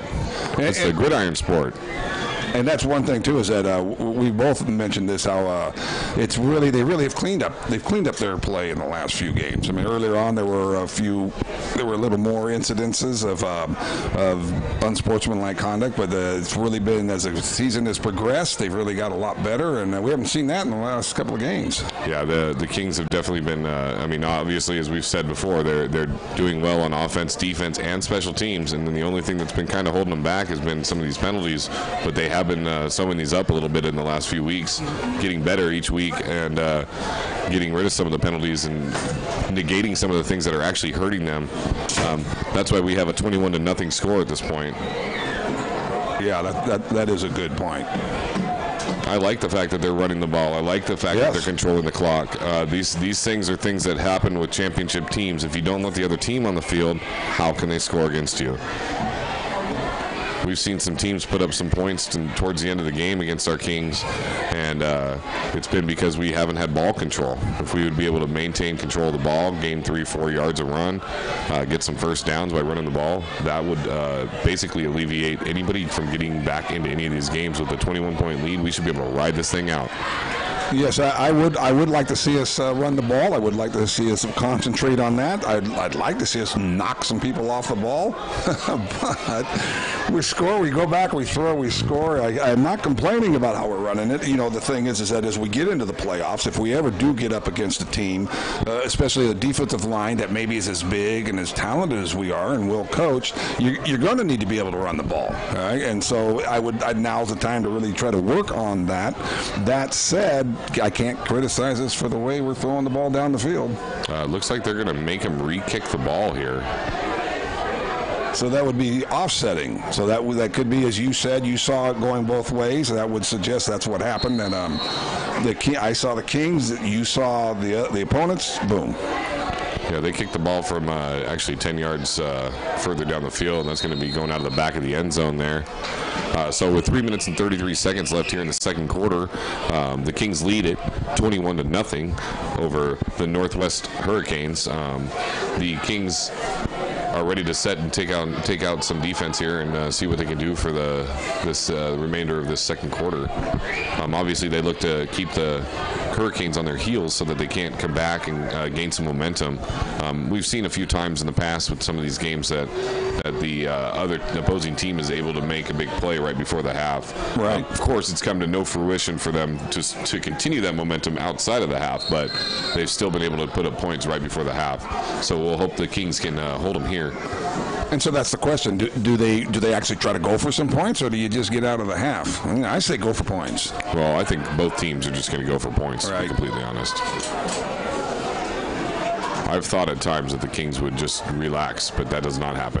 Gets the ball, throws to the right, and had a man on the slant, and he drops the ball as the ball comes and hits him in the chest. Yeah, I understand that. That's a place you hear people coming down on you, pounding at you, but that hits you in the hands. You got to help out that quarterback too. You got this young quarterback out there. He's new to the position, and your receivers got to help you out there and go ahead and snag that one. Yeah, Devin Davis on with the drop on that play. It was a great pass right up the middle, right to his player, hit him in the numbers. It looked like Davis was just trying to make a move before he actually received the ball, or ducking for his life, one of the two. No, you're right. He made the move. That's what it is. He just turned it up and didn't quite catch the ball. But I'm impressed with this young quarterback. Yeah, Christian Morris lines up, ready to take the snap. 4 wide. Takes the snap, looks right, cuts pressure, and he goes down in the backfield. It's going to be about a 2-yard loss. And you know what? He minimized the loss. As he gets hit here, it looks like he's about to go down a little awkwardly again. Then he just jumps and falls to the ground, which is a good move, actually, because you don't want your legs tangled up and twisted up when you're getting tackled back there in the backfield. And this is a coaching point, too, is that when it was for the people, the younger guys that are out there playing, keep that in mind. When you're getting wrapped up, you can usually actually get your feet together, bring your knees up, and go ahead and you actually roll to the ground. And that's something, because when he got hurt the time before, his legs were awkwardly splayed. And in that case, he got his feet together, put them together, went down. And that's the thing, is you want to have your body in a safe position as you go down. Exactly. And we'll mention Vika LaFou on that play again. He's getting a good rush on this play. Throws it to the sideline. Immediately dropped down. And we got another play, a flag on the play. A little jawing after the play. Yeah, that was It looked like nothing, really. Well, just walk away. That's a good call. Just walk away. Yeah, they were. Vika almost made it in there and got to the quarterback, jumped up, and just missed deflecting that pass as well. He's all over the field today. Yeah, he sure is. And that quarterback, once again, though, he stands in there. He stood in there on that pass rush, connected the pass, and they're going to get a first down.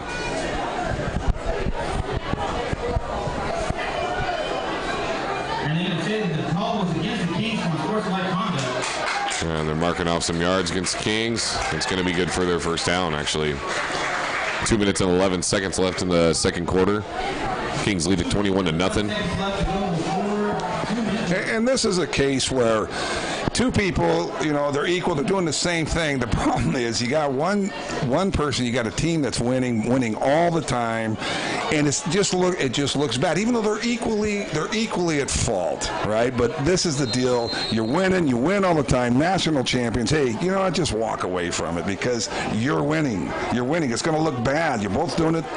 If the team that's winning does it, it looks bad, even though they're doing the exact same thing. It's like we talk about. They catch the second guy to throw the punch, that type of deal. It's going to bring us to the 2-minute warning here. These Kings, like you were just alluding to, they have had some issues with, just maintaining their posture and their poise. They need to be a little bit more humble, in my opinion, to be able to continue this process and continue to win these games like they are. Talent-wise, nobody can stand with them as far as I can see. So it's fun to watch, but there's just little details that if they can kind of fix all those problems, then who could stop them at that point? Right. Well, you see them on the sidelines dancing. See, that's where you dance. That's where you put the show on, right? They're able to do this on the sidelines because they're pretty confident they're going to pull this game out, or they're going to win this game. And that's the thing, is that when you look at the situation, it's where if you have a team that wins and you win all the time and you win by big amounts, it's going to reflect negatively on you if you get these type of penalties. Now, you have a team that gets beat bad. It's like a few weeks ago, they get beat 65-5. Well, that's not really a very realistic score, but 65-7. The team that loses, you don't remember that they're cheap shot people because they're not any good. They lose, and that's the thing, and that's the one thing that I really think the Kings need to look at is we're really good back-to-back and back again national champions. Let's start playing with a little more poise on the field. Save that type of cheap type of stuff for the sidelines.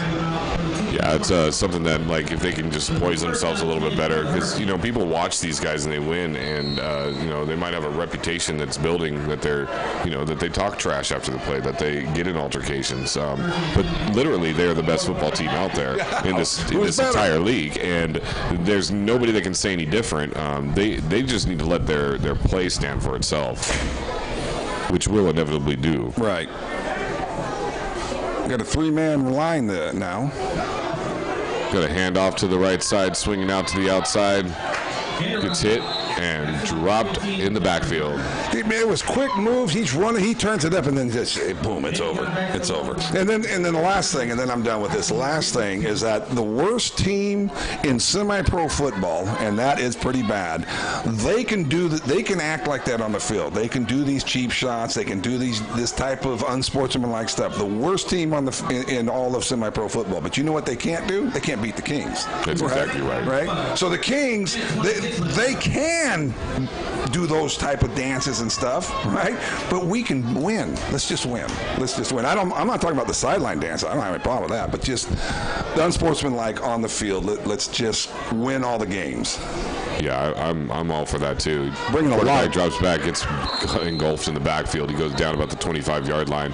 Kings take a timeout. They brought like 6 people on that play, sending everybody. Yeah, that's something we haven't seen today. Is a big blitz like that, and that young man back there was not ready for that.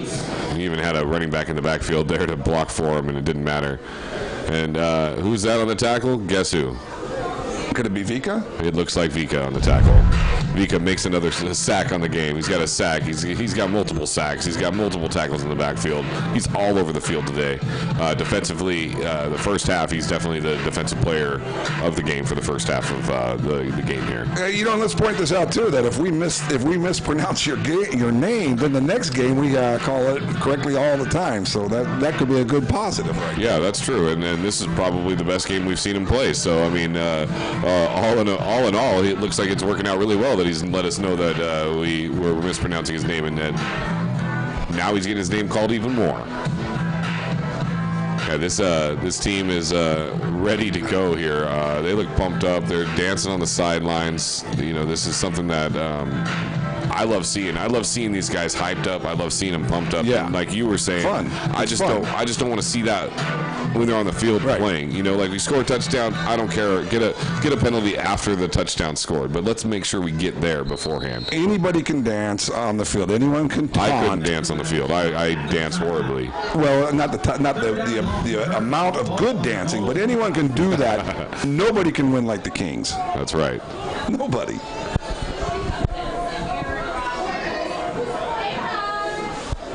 Calling out the shots from the quarterback position. Showing a lot of pressure up front. No, only 4. Throws the ball to the sideline there. Makes the reception. Gets out of bounds about the 27 or 28-yard line. 57.2 to go on the clock.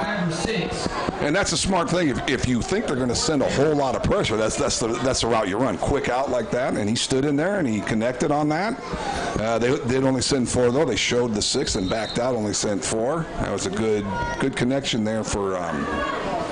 That play is completely into the Kings' hands though, because they were looking. They called a timeout. They're trying to get the ball back before the end of this. It's 4th down. They're going to punt the ball. They're going to get the ball back with 1 minute to go. And we all know, you at home as well as us here, we know that the Kings can and probably will get into the end zone if they're trying for deep plays. They can score a couple of times. 57 seconds. That's true. That's like 4 drives right there. It's another deep kick. Yeah, good kick. Spiraling kick received at the 35-yard line. Grabs it, breaks back to the left, makes a man miss, goes back to the right. Got blockers. He's coming down the right sideline. Gets a nice block. Going up the field, down. Oh, he goes out about the 21-yard line. They are poised and ready to score again. You just like that. They got it, and because that return wasn't to the right. He starts to the left. Well, it started to the right, then it went to the left, and then went back to the right. Let's take a look at it here. So I don't think they were setting up the blocking wall on punts. Let's say you set up a wall. I don't think they were setting it up on the right. I think they just reacted. No, he starts to the right there. He cuts back to the left, makes the man miss, gets spun around. Jukes back to the right, comes back. Oh, they're calling for him there. He's saying, come on, follow us. We're ready to go. And if we get this block in here, that was a nice block that was up in front of him. Right there. That's beautiful. It's a great position. That's a screen. That's a basketball. That's a screen block, which it works great. Good camera work there, too. Absolutely. Let's compliment the cameraman on following. That's good close action right there. So Screws gets a snap. He looks to the left. He throws it out to the flat, and it's incomplete. There's a big post right in front of us. I didn't see that. Did that get tipped? Because that was not a no. It looked like the receiver was supposed to run out, or Cruz just misjudged where he was. But either way, it's really no harm, no foul. It's 38 seconds still to go. 2nd down from the Hurricanes' 21-yard line. The Kings are not going to concede to the end of the half. They're going to try to get in and score right here. Empty backfield. He's got one back there. That post in the way. He just needs to run a post route. Yeah, that's pass interference. Is that number 3? It's tough to read the numbers, but I think it was Mike Waller over the middle who the ball was intended to. Yeah, there's a penalty flag coming out of the end zone on that play. We'll see what the referees are going to call here. And in my defense, there really is a post. The running back in the backfield was behind the post. I couldn't see him. Yeah, if they would just run a post route, then that would be good too. Yeah, I set you up on that segue, eh? Hey.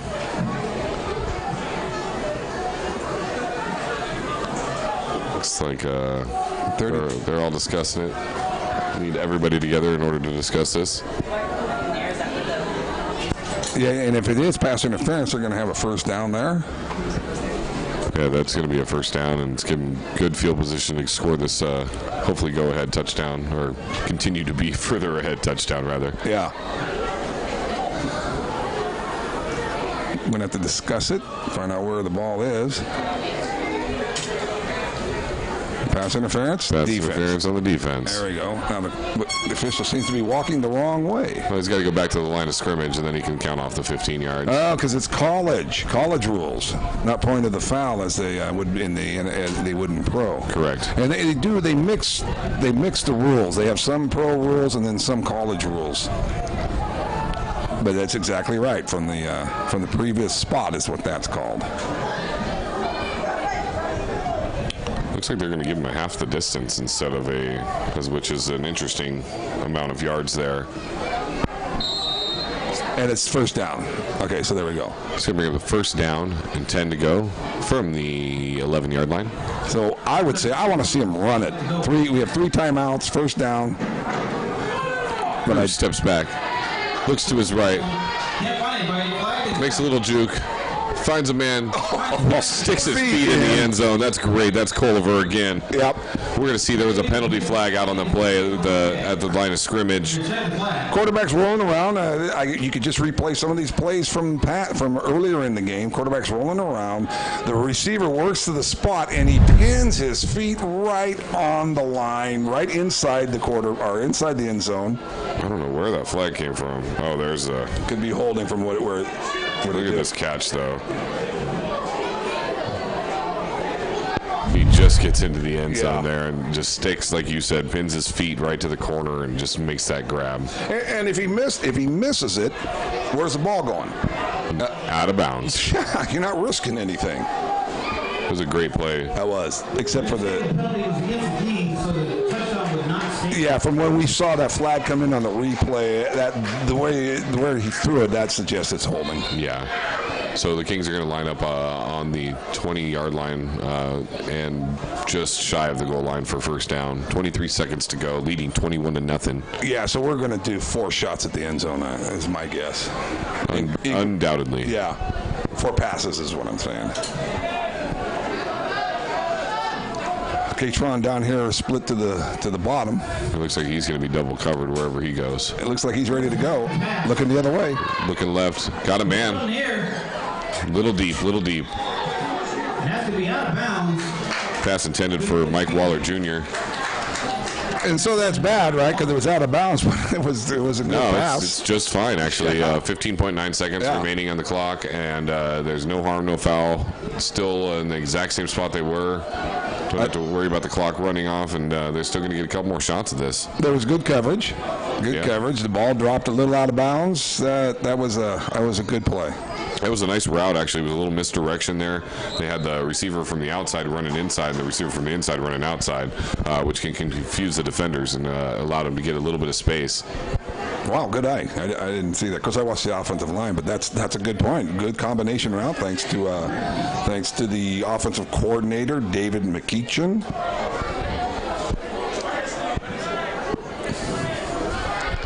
Cruz lines up, 3 wide receivers, 2 split backs behind him in the shotgun set. Got some pressure in his face, steps up, got a man. Oh, he's out of bounds before the ball even gets there. Again intended for Mike Waller Jr.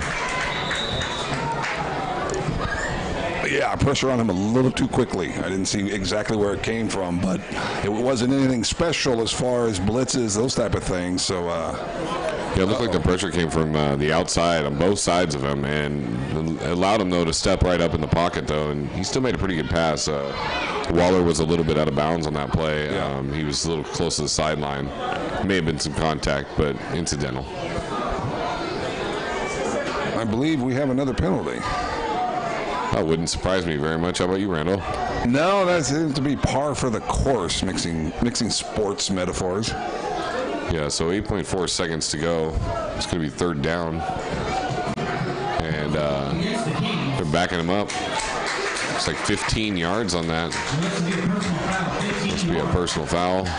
I think have I talked enough about the personal fouls and that type of stuff? I'll should just let this one go. I think we both have. We got 8.4 to go here in the half. We got a chance for a great touchdown, right? We got two. They're going to the end zone twice, right? Sure. Yeah. I would send more pressure than they're sending, though. Cruz likes to roll out and might throw it across his body. Throws it deep. It's a wounded duck up in the air. What is that? Comes back. It's intercepted. Takes it out to about the 16-yard line on the interception return. There's a flag on the play. After the play, out of bounds. Cruz had a lot of pressure in his face. He threw it up. He had some pressure inside. I don't see where they came from, but oh man, he got crushed as soon as he let go of that ball. And you know, you're a quarterback. You see this guy flying up at you, and you still. And there's another flag. Yeah, that's Shane DeShottle on the reception, on the interception rather. He's a wide receiver. He's played both ways apparently today. And he's actually been there on special teams too. He's been doing well for the Hurricanes today. So that's going to be against the Kings, and so in that case, it would end the half. So that'll bring us to the end of the half here for us with Apache Wolf Productions. And there's another penalty. There's penalties on the coaches because the coaches are getting into it. They are not happy. Boy, what did they see? We need to get this thing going and get back into the locker room. Now look at the other coach. That's the owner coach. They're over on the sidelines, and now the coaches from both teams are going at it.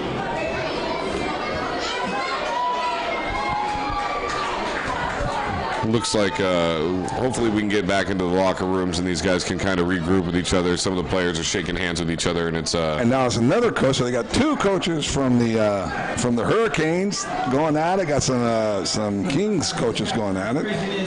There's definitely some heated battle going on between these two teams, so it's pretty exciting to see these guys and what they're doing.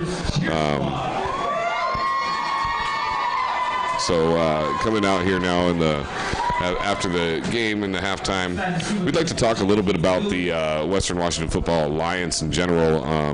It's one of the premier adult amateur football leagues in the Northwest region, adding teams from various areas in Washington to come together to form a more competitive league. The WWFA strives to provide a positive experience for their organization, players, coaches, and especially the fans of the game, and in their respective communities. Each team operates under its own unique structure and management, lending each team its own flair and on and off the field. As you can see by watching these games, there's definitely a lot of flair in both directions. It's a lot of fun. We have a lot of different teams that are available in the league itself, and we'd like to kind of give a little shout out to all the teams that are out there. 2017 members of the WWFA, the Thurston County Mayhem, owned by James D. King. He's also the head coach, James D. King III. We also have the Puget Sound Outlaws, owned by Richard Warren, also the head coach of that team. The Snohomish County Vikings, Tom Fisher owned and head coached. Puyallup Nation Kings, Ty Satacom is the owner. Tutu, help me with the last name. Tutu, Coach Tutu. Coach Tutu is the head coach of our Puyallup Nation Kings. And that's okay with him, actually. I've asked him. He says, yeah, just call me Coach Tutu. Yeah, hey, that works for us. The Pierce County Bengals, owned by Ron Baines. He's also the head coach of the team. It's kind of fun to see all these guys, head coach and owner of the team. They're very into it. They want all their players to succeed and do the best that they can and try to get the people they can for the team. We have the Northwest Hurricanes, owned by Jace Joseph, also the head coach. The Clark County Vipers, Cedric Walker, head coach, owned by Matt Tefts. And Arlington Grizzlies, owned by Mark Knapp, also the head coach. continuing on, we have some more. The Whatcom Warbirds, Brian Young, head coach, owner Don Onita, GM and CFO. Renton Ravens, George Jackson, head coach, owner Kevin Kinsley. Kitsap Storm, Eric Bellamy, head coach, owned by David Baxter. Tri-City Rage, Brandon Tate, head coach, owned by Brandon Tate. South Sound Nighthawks, head coach and owner Ryan Burnett. Grays Harbor Bearcats, owned by Don Horton, head coach Don Hoynes. Wenatchee Valley Rams, Mickey White, head coach, also owner.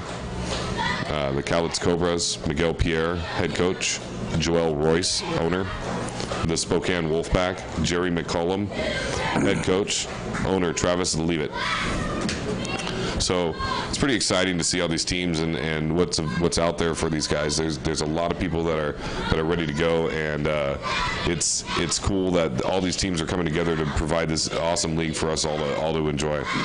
We're going to cut to an interview that you actually performed for us earlier this afternoon. So yes, I did. Let's check it out. Randall here with cgame.live, and we're in our pregame interview, and I'm talking with the head coach that we all know is Tutu. What is your full name, Mr. Head Coach?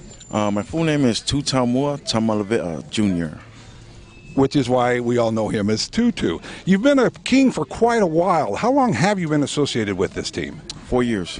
And that was as a player and as a coach, isn't that correct? Yes, as a player first, yes. And what did you play? What position did you play? I played D-line and O-line. And then afterwards, you had a career-ending injury. Yes. And then you became a coach. What positions have you coached for the Kings? I was a defense coordinator. And now you're the head coach. I'm the head coach for the second year. 2 years as a head coach. And how many national champions have you won? Two nationals. 2. You step in and win 2 national champions. What is it about your personality that fits so well with this team? Just, I'm an all-around coach. I mean, I try to communicate with my players as not only a coach, but outside of football, friends, stuff like that. But I fit well with these guys because they know how I am. And there's some guys that we played for a long time, so. I've noticed that you do have a special rapport with these players. What is it about this team that makes them the quality team that they are? Family. We all, no matter what happens to our team, we always come back as a family. That's why I love this team so much. That's why I stayed. I could have gone somewhere, but I stayed because of Ty and Joe, the 2 owners, and some of the players. Like I said, we bond together, and we're not only friends and players. We're brother and family. That's why. Brotherhood, family, and team. That's a pretty special combination to have. So what is it about this team that makes them the quality team that they are? Like what you mean, like? Why is it? Because when we take the field, when the Kings take the field, when things go wrong, you see instead of fall apart or instead of having problems with each other, you see that they seem to unify and come together. What quality is it about them that makes them able to recover from adversity the way that they are? Like I said, because they know how to play with each other. Some of these guys, they've been playing for years together, so that's how they bond. That's why it's so easy. When we fall off, we don't just fall off. We fall off, we bounce right back. You know what I mean? As a team, you know what I mean? So that's the thing. They bond together. Okay, now of course we don't want you to give away too much about what's going on with your game plan, but what are you looking for in our opponents today, and what do you expect your team to do well against them? Well, like what we do every day is we just go out there and execute. We take one play at a time, So, I mean, there's nothing new. I mean, everybody knows the Kings, we pass a lot, So, ain't nothing new. I'm not worried about it. With Coach Mack, our offense coordinator, we're in good hands. So. Yeah, certainly for the scoring that we've been doing the last few games, we're in good hands with Coach Mack. That's definitely true. So, thank you very much, Coach, and go Kings.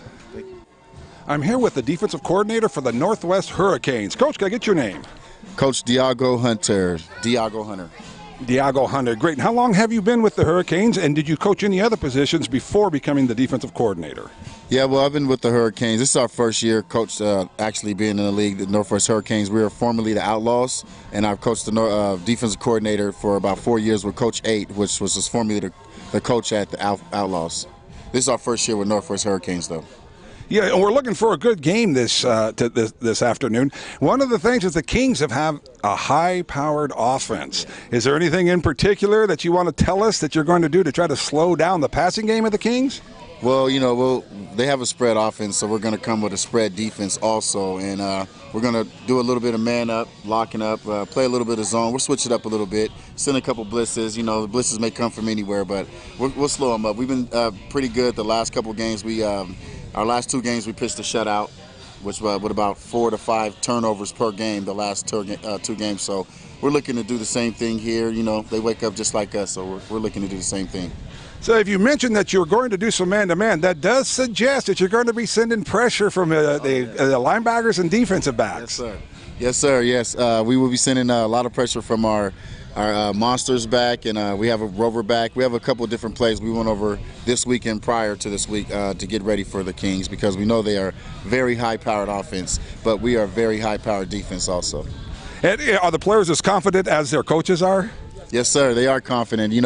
We want our players to play how we coach. And we coach with confidence, and our players play with confidence. And you're going to see a great game today. Is there any particular players you'd like to point out? It's hard to point out any main one. We have a great linebacker. We have a very young quarterback. He's doing very good this year, and we have a couple good wide receivers. And I'm really liking our DBs, just like the Dallas Cowboys DBs.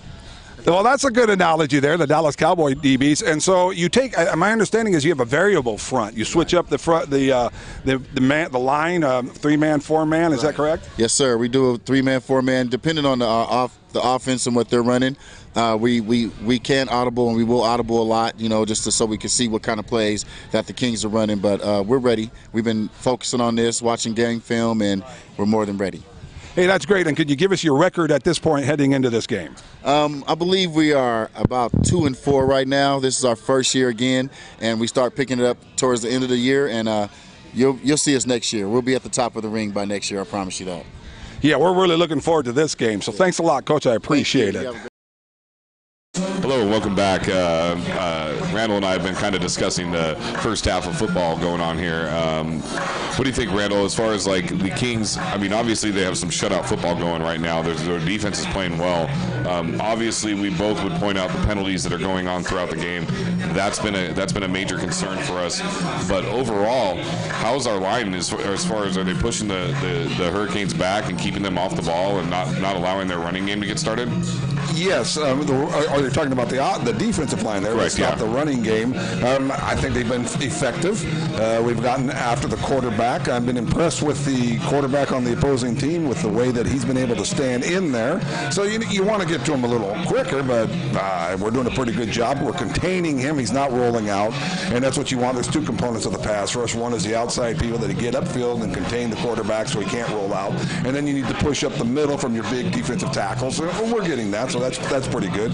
From the offensive line, pretty good. There's been a couple of breakdowns. Every once in a while, I see a guy beat our offensive line inside. You can't do that. But, I mean, we're just finding something wrong there. Basically been doing a real good job. Again, I would like to see us, if we run the ball, I'd like to see us get into the defender, get into the lineman, especially, defensive lineman especially, and knock them off the ball. I would like to see that. Another thing we do, we run a thing, it's called a read. It's a double team, and that's where the offensive line, 2 offensive linemen come together on the defensive lineman, knock them off, and then one of the offensive linemen will come up on the linebacker. So rather than have the one lineman go right to the linebacker and the other lineman take the defensive lineman one-on-one, they do a read, they double team. I've watched this a few times. I haven't pointed that out, but I would like to see us knock that guy off the ball. So that's, I mean, we're going to find something, right? I'm an old line guy, old line coach. I would like to see us knock the people off the ball a little bit more at the point of attack. Now, one of the great things is when we're doing down the line or pulls, that type of thing, like you see on traps or kickouts, we're making some real good hits on the guys. So we're making some solid hits. The only thing, guys, hey, I caught it. We got paper flying. Yeah, you got paper flying. The only thing I would say is, you know what? I'd like to see us run the ball a little more effectively and knock the people off the line. Yeah, I think that's a big key to us. Actually, we are doing a pretty good job of ball control. Yeah. I've kind of said it a few times currently, and the ball control is a necessity for a high-caliber team because we get in there, we control the clock, we don't allow the other team to get on the field, and that's going to basically stop them from scoring against us. I mean, it sounds so basic, but at the same time, some teams, especially with teams with high-powered offenses, they just go drive the ball as fast as they can down the field. Well, we don't really necessarily need to do that. By us maintaining the ball control, taking all the clock away, that's actually going to allow us to put away games a lot earlier, and our offensive line is poised and ready to do that type of thing. So I'm excited to see us and push back this offensive or this defense and just keep them on their toes.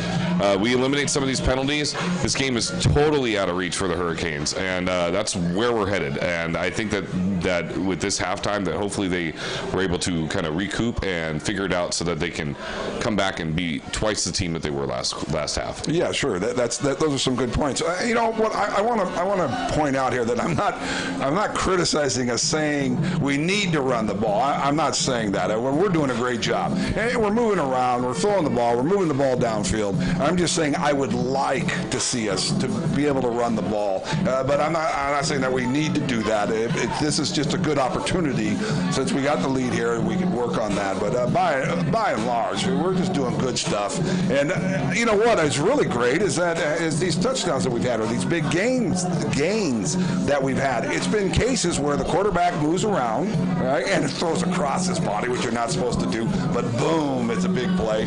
And the receivers move to the ball so well, or not even move to the ball, but find the open spot on the field where the defenders have a little opening, and then Cruz is able to hit them. So it's been good football all around, and I'm going to come back with what you're saying. I agree with you 100%. Let's eliminate the stupid penalties, the unsportsmanlike penalties, and let's just put this game into the bag. Yeah, I'd like to also say one thing. Vika Lafau is unbelievable today. He has been doing everything on the defensive side of the ball. He is rushing the quarterback. He's been in his face. He has been making them nervous. I mean, how many illegal procedures, false starts have we seen? Right. Just because of him. It's always the guy, the left tackle on his side, and he is putting the fear of God in these people, and it is a lot of fun to watch. Like you said earlier, we were mispronouncing his name last week, and he told us about it, and man, he's showing us too. Like, he is showing us that we need to be paying attention to him on the field, and you guys should too. Yeah, and that's one of the things I know that in my playing career, and the older I get, the better I was, of course. But it was when they started getting my name right, was when I know I had arrived. You know, because they'd miss my name all the time. You misspelled Randall and all these other things. But that's it, right? All of a sudden now it matters that we pronounce it. If we didn't even get his name right, we just didn't pronounce it correctly. Exactly. That thing. And let me jump out here real quick, because I've been involved with the Western Washington Football Alliance for quite some time, and this league is growing. We now have 3 divisions. You actually, it took you so long, you had to read through all of them. A few years ago, there was only like 4 or 5 teams. And so this league is really growing. It's getting a bunch of quality people. They've lost a few teams, but the teams that left recently were teams that weren't really living up to the standards of this league. So this is a great league. It's on the way up. We got 3 divisions. I can't wait for the playoffs. Yeah, and we'll be right back here with the second half of football, guys. Stick with us. I am the future. I provide for my family. I will use my education to help my community. I will inspire our next generation of leaders. I am a college student, but I am only 1%. Only 1% of college students are American Indian. Donate now and help our numbers grow. Education is the answer. It's game time with live play-by-play coverage of tonight's game, brought to you by SeaGame.live. Tonight's game is sponsored by these fine businesses and organizations. Hawaii is home always. Apache Wolf Productions, the Puyallup Nation Kings, the Pacific Ohana Foundation, Native Ways LLC, Cabana and Associates, and your business. The second half of tonight's live play-by-play coverage starts now. Hello and welcome back to Chief Leschi High School and our production of the Puyallup Nation Kings and the Hurricanes. Northwest Hurricanes. Yes, the Northwest Hurricanes. I apologize. We're going to start out the third quarter. The Kings will be kicking the ball. The Hurricanes will be back to receive. Hurricanes are looking to basically change the entire process of the game over the first half. They need a tale of two halves to even be in this game. The Kings hope to do a lot of the same. We all hope that they can minimize the penalties and continue the pressure on these Hurricanes and just do what they do best. Get out there, score the ball, be the Kings. Don't worry about anything else. Yeah, they'll be kicking off to the Kings. But, 21 points, that's nothing. You can score 21 points in probably 10 seconds. I actually once played in a game where the opponents scored 21 points against us. And if the game continues in the way it has been going so far, maybe I'll tell you that whole story. But 21 points, you can get that back in literally 10 seconds. Yeah, I guess anything can happen out on a field of play in any sport, virtually. These Kings are trying to get out here and continue playing the way that they've been playing all game. And we'll hope to see a little bit more from the passing game and a little bit more from the running game. See which receiver is going to be the one that's the ultimate standout for the day, and go from there.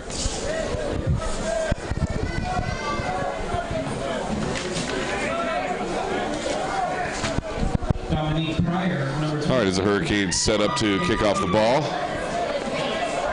Kicking off from their 35-yard line, standard spot. Looks like everybody calmed down after that little skirmish before the half. No crazy penalties assessed or anything like that. It's an end-over-end kick, received at the 19-yard line, received going up the middle as a wedge in front of him, bouncing off of his own blockers, goes down at the 40-yard line. That's Dante Green with the reception on the kickoff. And he's down to the 39-yard line with the Kings take over. First down, 10. All right, so you always like to start off the half with a scoring drive. So I'm guessing we're going to go, knowing Coach Mack, the offensive coordinator, I think we're going to go to the air right now. And in fact, I predict they're going to stretch the field on this first play, send someone down there, send the receiver down the sideline, and then let it go from there.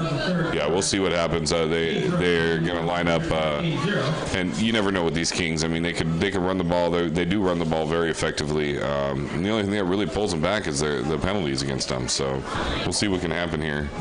Cruz hands off the ball. McKee gets the ball. Oh, takes a huge hit right up the middle. Gets smacked down. Wow, that was a big hit. That was a big run. It ends up with the smack. Here it comes. Look at this hit. Boom. Oh, wow, the safety comes in and just delivers a blow. That looked to me like a blow to the head. He didn't wrap him up. Looked like he threw it looked exactly like that. It looked like a shot to the head there, for sure. I think I'll throw a flag on that. They could easily throw a flag on that play. And but you know what? It was a great run, and the thing is that that hit detracted from the fact that it was a 8.5, 9-yard run, and it was a pretty good. See, I'm saying, they should throw the ball, so they run a quick. They were all spread out, quick hand up the middle for big yards. Yeah, shotgun snap 4 wide, fakes the handoff, throws to the left side, got a man, makes the catch at the 38, 40-yard line. He's going to push out of bounds on the 42-yard line. That's going to be good for a Kings first down. And I'm trying to spot the number here, and you know what? I cannot see it. Yeah, that was actually Reed who took that ball and got hit on that play, and he stayed in the game. He didn't go out. He was actually more pumped up about getting hit that hard. Yeah. That's one of the cool things about these running backs is they like to deliver hits, and they don't mind getting hit. Our guys are tough. Very, very tough out there. So we line up 3 wide, 1 back, shotgun set, rolls out to his left, rolls back to his right. Back block. got nowhere to go with the ball. He is going so far backwards. Wow. That is quite possibly the biggest loss I have ever seen in all the years I've been watching football. That is a... Let's see the replay on that. It looks like he was trying to come out and do what he normally does and get that hook around. Yes. And he just could not do that. Their pursuit was intense, and he had no... I mean, he should have just fell down at some point. But that is almost a 32-yard loss, it looks like, on the play from the line of scrimmage. I think it's more. The original line of scrimmage was at the 42-yard line. We're going to go back the other direction. That's 40, like 50 yards. That's a 48-yard loss on the play. 47-yard loss. 47 yards. I mean, that's a Sports Center the wrong way. Yes, that's a not top 10 play for sure. No. Now, Cruz is always playing well, and that's the only time I've seen him make a major mistake like that. Yeah. You know, and maybe it wasn't even a mistake, except, okay. Cruz takes the ball, makes a snap, hits a screen pass. They're going to get a chunk back here unless they go backwards again. Oh, makes a big block there. He's got room. He's riding up the sideline. He's got a blocker out front. Keeps coming up. Goes out about the 36-yard line. Wow, that's a pretty good play there. And I like to, over by the sidelines, right? He slows down to get his blockers, and you see him take those big steps. He's just changing up his steps so he can switch it down as the person comes up to hit him. So that's a good move getting out there. He had a lot of yards, and he decided to slow down and let his blockers get in position, set up, and try to open up more space for him. Yeah, that was Mike Waller Jr. on the carry there. It looked bad right there. He had some blockers in front of him. Looked like he could go pretty far on that play.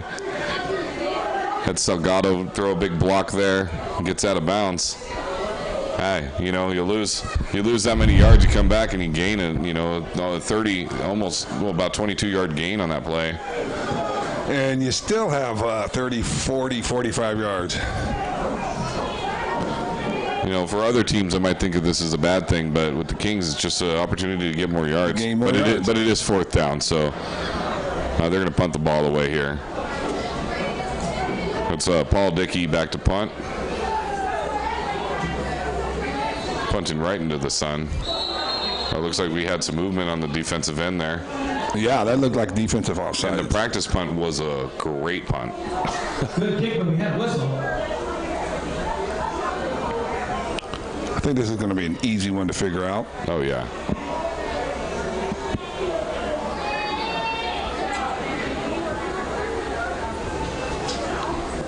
So as the referees discuss what's going to happen here, it's going to be offsides against the defense.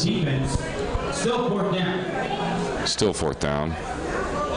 Right, so they take this, they return it to the house. If the Hurricanes can do that, boom, right? Kick off, and they're right back in this game. Yeah, and the likelihood of that is slim.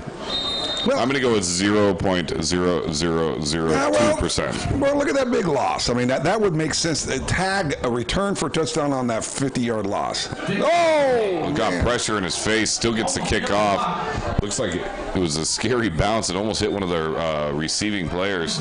You know, I should have thrown it. Actually, can you imagine if they blocked it right there? And just ran it back? Yeah. That would have been more likely in my scenario. Yes. Let's see him get in there. Yeah, he was real close to blocking that kick. He short-legged it and just cut it off. It looked like it almost landed on number one there, and if it would have done that, then it would have been an opportunity for anybody to land on that ball. What was impressive there is they had three guys onto the punter, and no one left the punter. I always like that when they get there, they put the pressure on. They affected the punt, but they had the discipline and the wherewithal to not hit the punter, because that would just change everything. Yeah, that's a big deal. Obviously, if they rough the kicker, that's going to be a big penalty. They don't want to deal with. Right, we get a first down. Yeah. So they take the ball on the 36-yard line, got 4 wide, throws it out to the flat. Number one receives it. He's been all over the field for them. Gets up to about the 41-yard line. It's going to be a 4-yard gain on the play. Now, one of the problems is that the window was open and our roster for the Hurricanes just blew out the window, so we're having some trouble calling out their numbers. Wait a minute, someone just handed it. Wait, what? Oh, thank you. Someone out there in the stands handed us back the roster. That was very kind of them. Now, on that particular play, that was a good route combination because one receiver drove off the line, got upfield, and then the receiver that caught the ball came back underneath him. And we want to thank you for handing back the roster. We do appreciate that. Yeah, the fans are great out here. They are great. Be one of them. Come on out and join us. It's a great time. It is a great time. Quarterback calling out blitzes, apparently. They're showing it. Backing out now. Got a man in motion. Hikes the ball, hands the ball off. Got 5 people in the backfield. As soon as he touches the ball, he breaks free. Jeez. Wow, yeah, that's pretty tenacious running right there. It was. Yeah, he went down about a yard short of the first down. He looks like he might be shaking up a bit on the play, but he made some good moves in the backfield and then got off.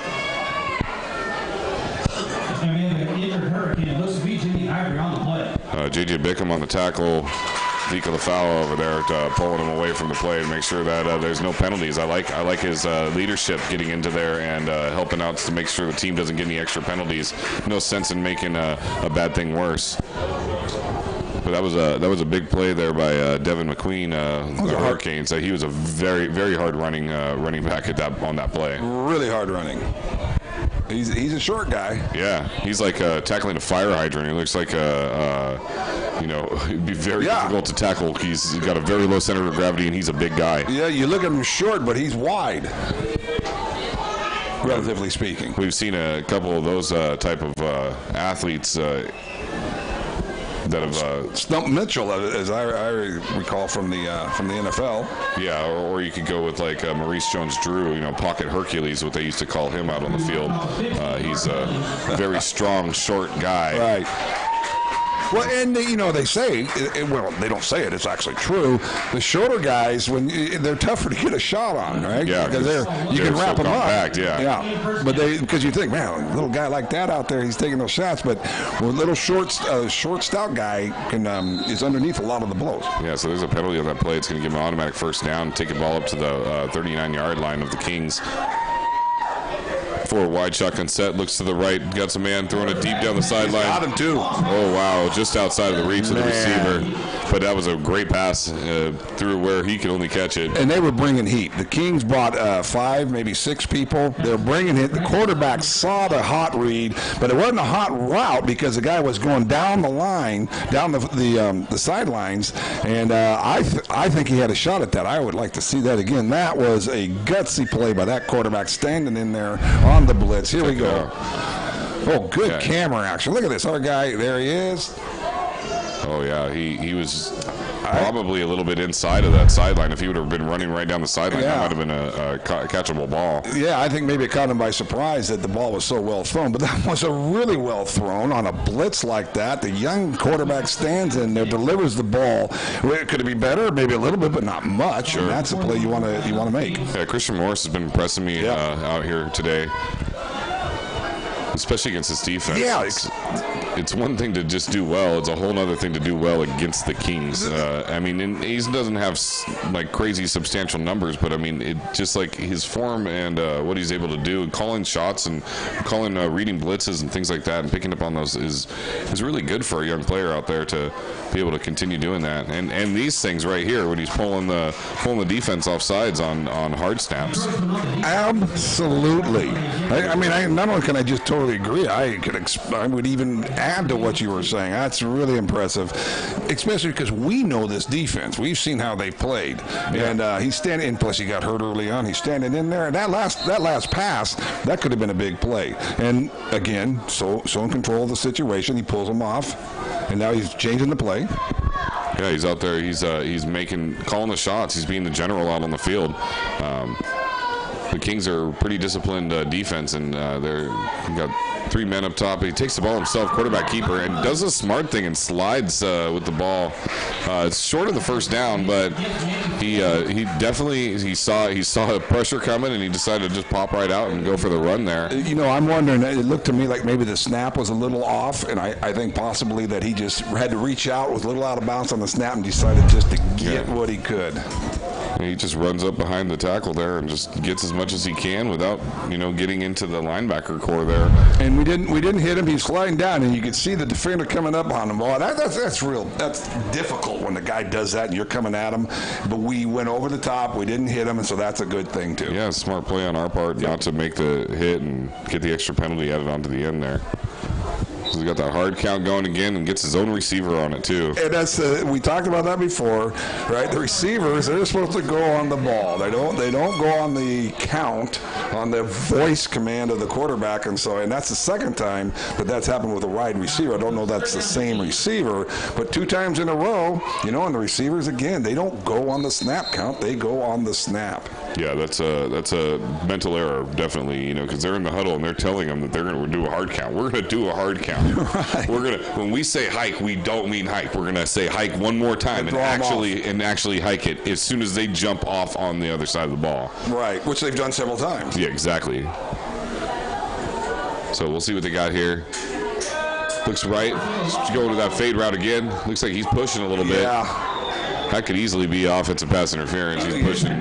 Not easily could be. That's offensive pass interference. Yeah. Pass intended for Brandon Stout. Not a good pass either. Threw it to the inside of him. Right? You got to lay that up and over to the outside. Throw it to the inside like there. And so guess what?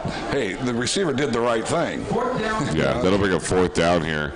They're going to be going for it. Why not when you're down 21-0? It's actually manageable distance for once for them, for both teams actually. It's 9 yards to get a first down here. Right at this point, you would see the Kings, if they were on offense, they would just have a receiver that would set right just across that line to gain.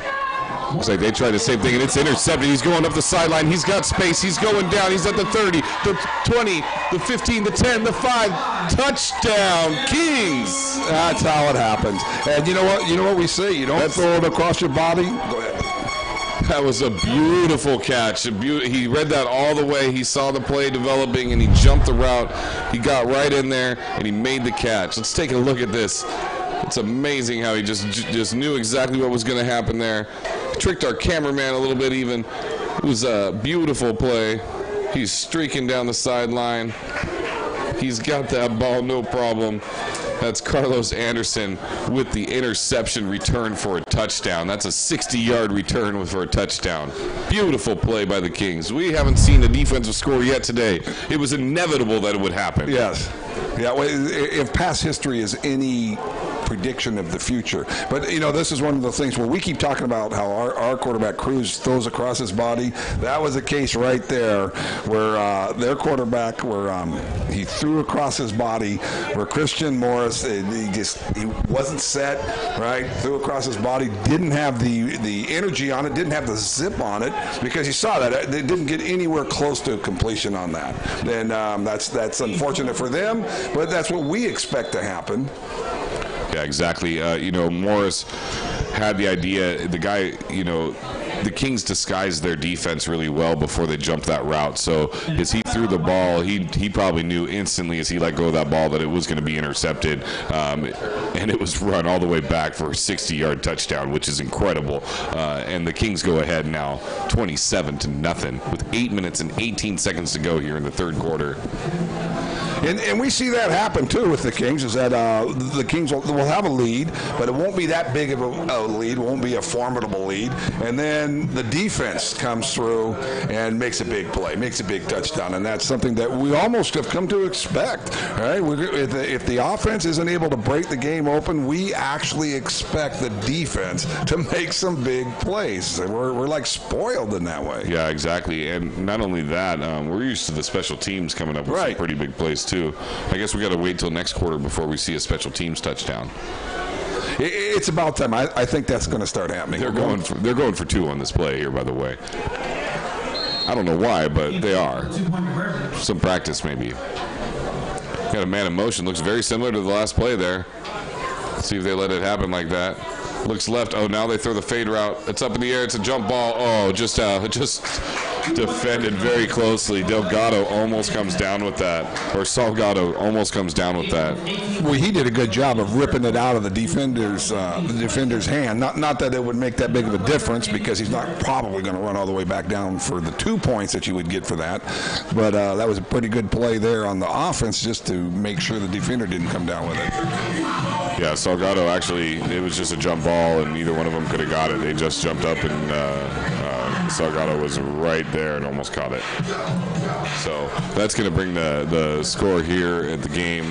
Your Puyallup Nation Kings 27, the Hurricanes 0. Yeah, we want to keep that shutout, because you look at this and sometimes you would like to see the other team get at least some points, but not if you're a defensive guy.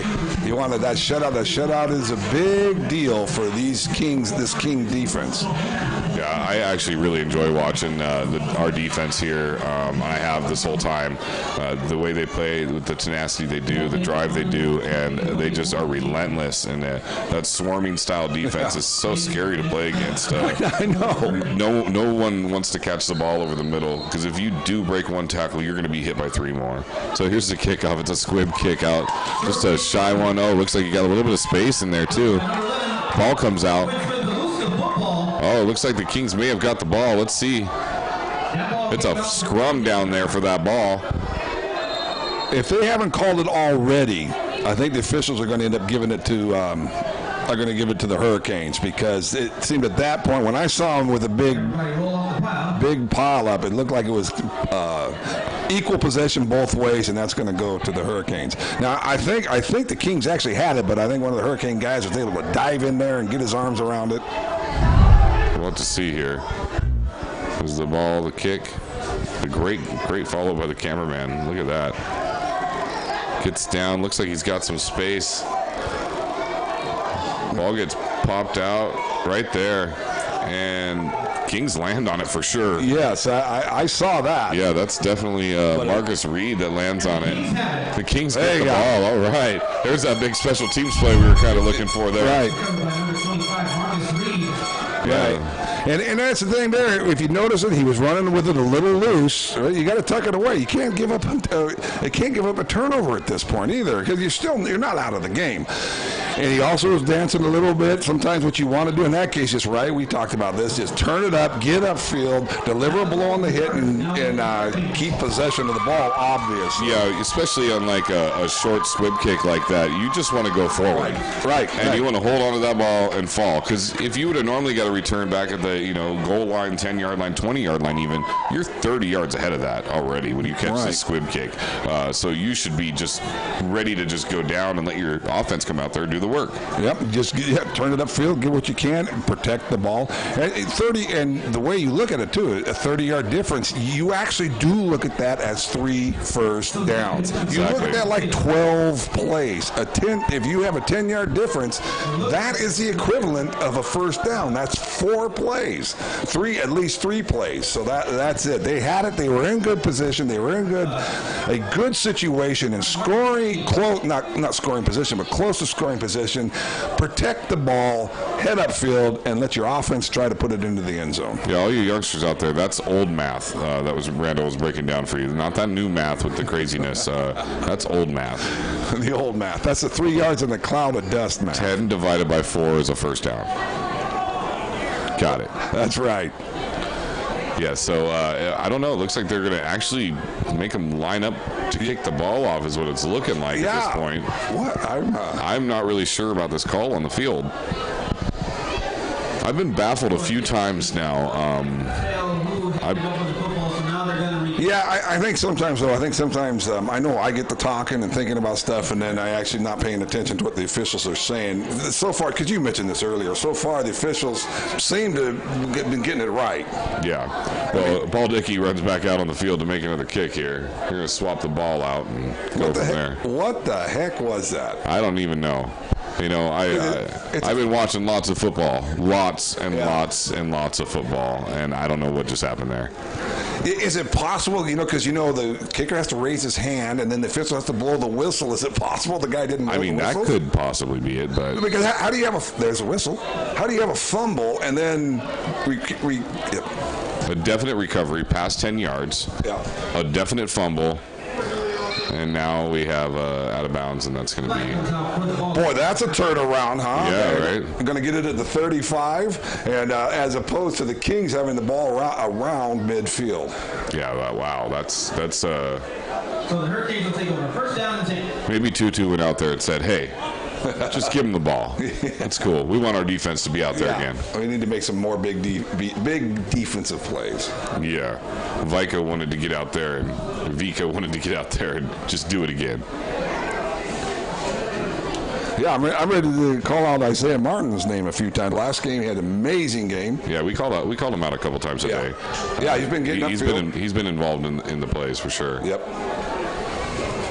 Then we have the big interior guys, and that's one of the things too, is that when you're looking at pass rush, you see the contained guys, the defensive ends, and then in a 3-4, the outside linebacker that's getting all the sacks. But they really rely on those interior guys driving up the field. Demetrius Moore has made some good plays as we've been going on, and now we got number 55 is Chris Vala. He's in there, so we're going to look for some good movement up the middle. First down 10. Rolls out to the left. Who is that? Swarm. He throws the ball on a little. Wow. Oh, they're calling him down on that. Wow. He. Guess who, people? Guess who made that pressure there? Yeah. Wow.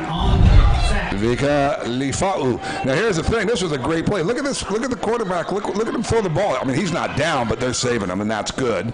That's good. But he completed that pass. Yes, he did. That is a heck of a play. There was a lot of room to go, actually, if they would have allowed that, but they called him dead on forward progress. And I'm not going to complain about that. Which is just fine, because they actually should at that point. He was back many, many yards, getting spun around, and he was not going to go forward at all. But who knew? He could just throw a little dump pass, which is super dangerous, because if that doesn't complete, it could be a lateral pass. Unless he knows he's going to complete it. He saw the guy and went right to him. I mean, I've done that on Madden before, but I don't know if that's something that happens out here on the field. That was an astute play. We got a handoff to the wide receiver as he comes across the field. Number 13 running up the side. He gets dropped about the line of scrimmage.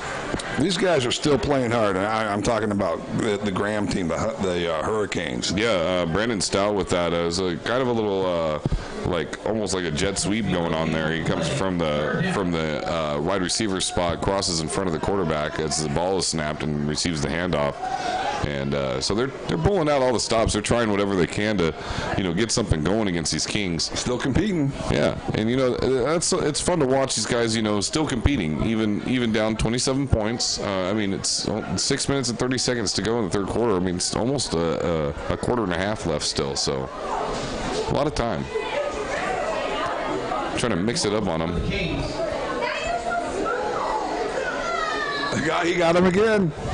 What is this? 3-4 times? That's I think we're at 4. I should have started counting right off the bat after I saw how well he did in the first one. There's only one little thing here, is that he makes this motion with his hands, and I think you could actually call that on the quarterback, because he's making this you're right. Real big motion with his hands.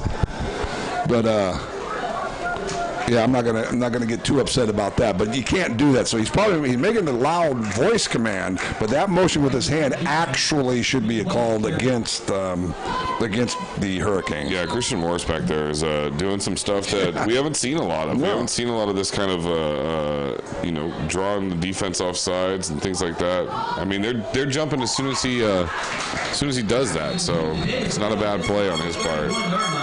It's going to be about back to the line of scrimmage. Maybe a short loss on the play.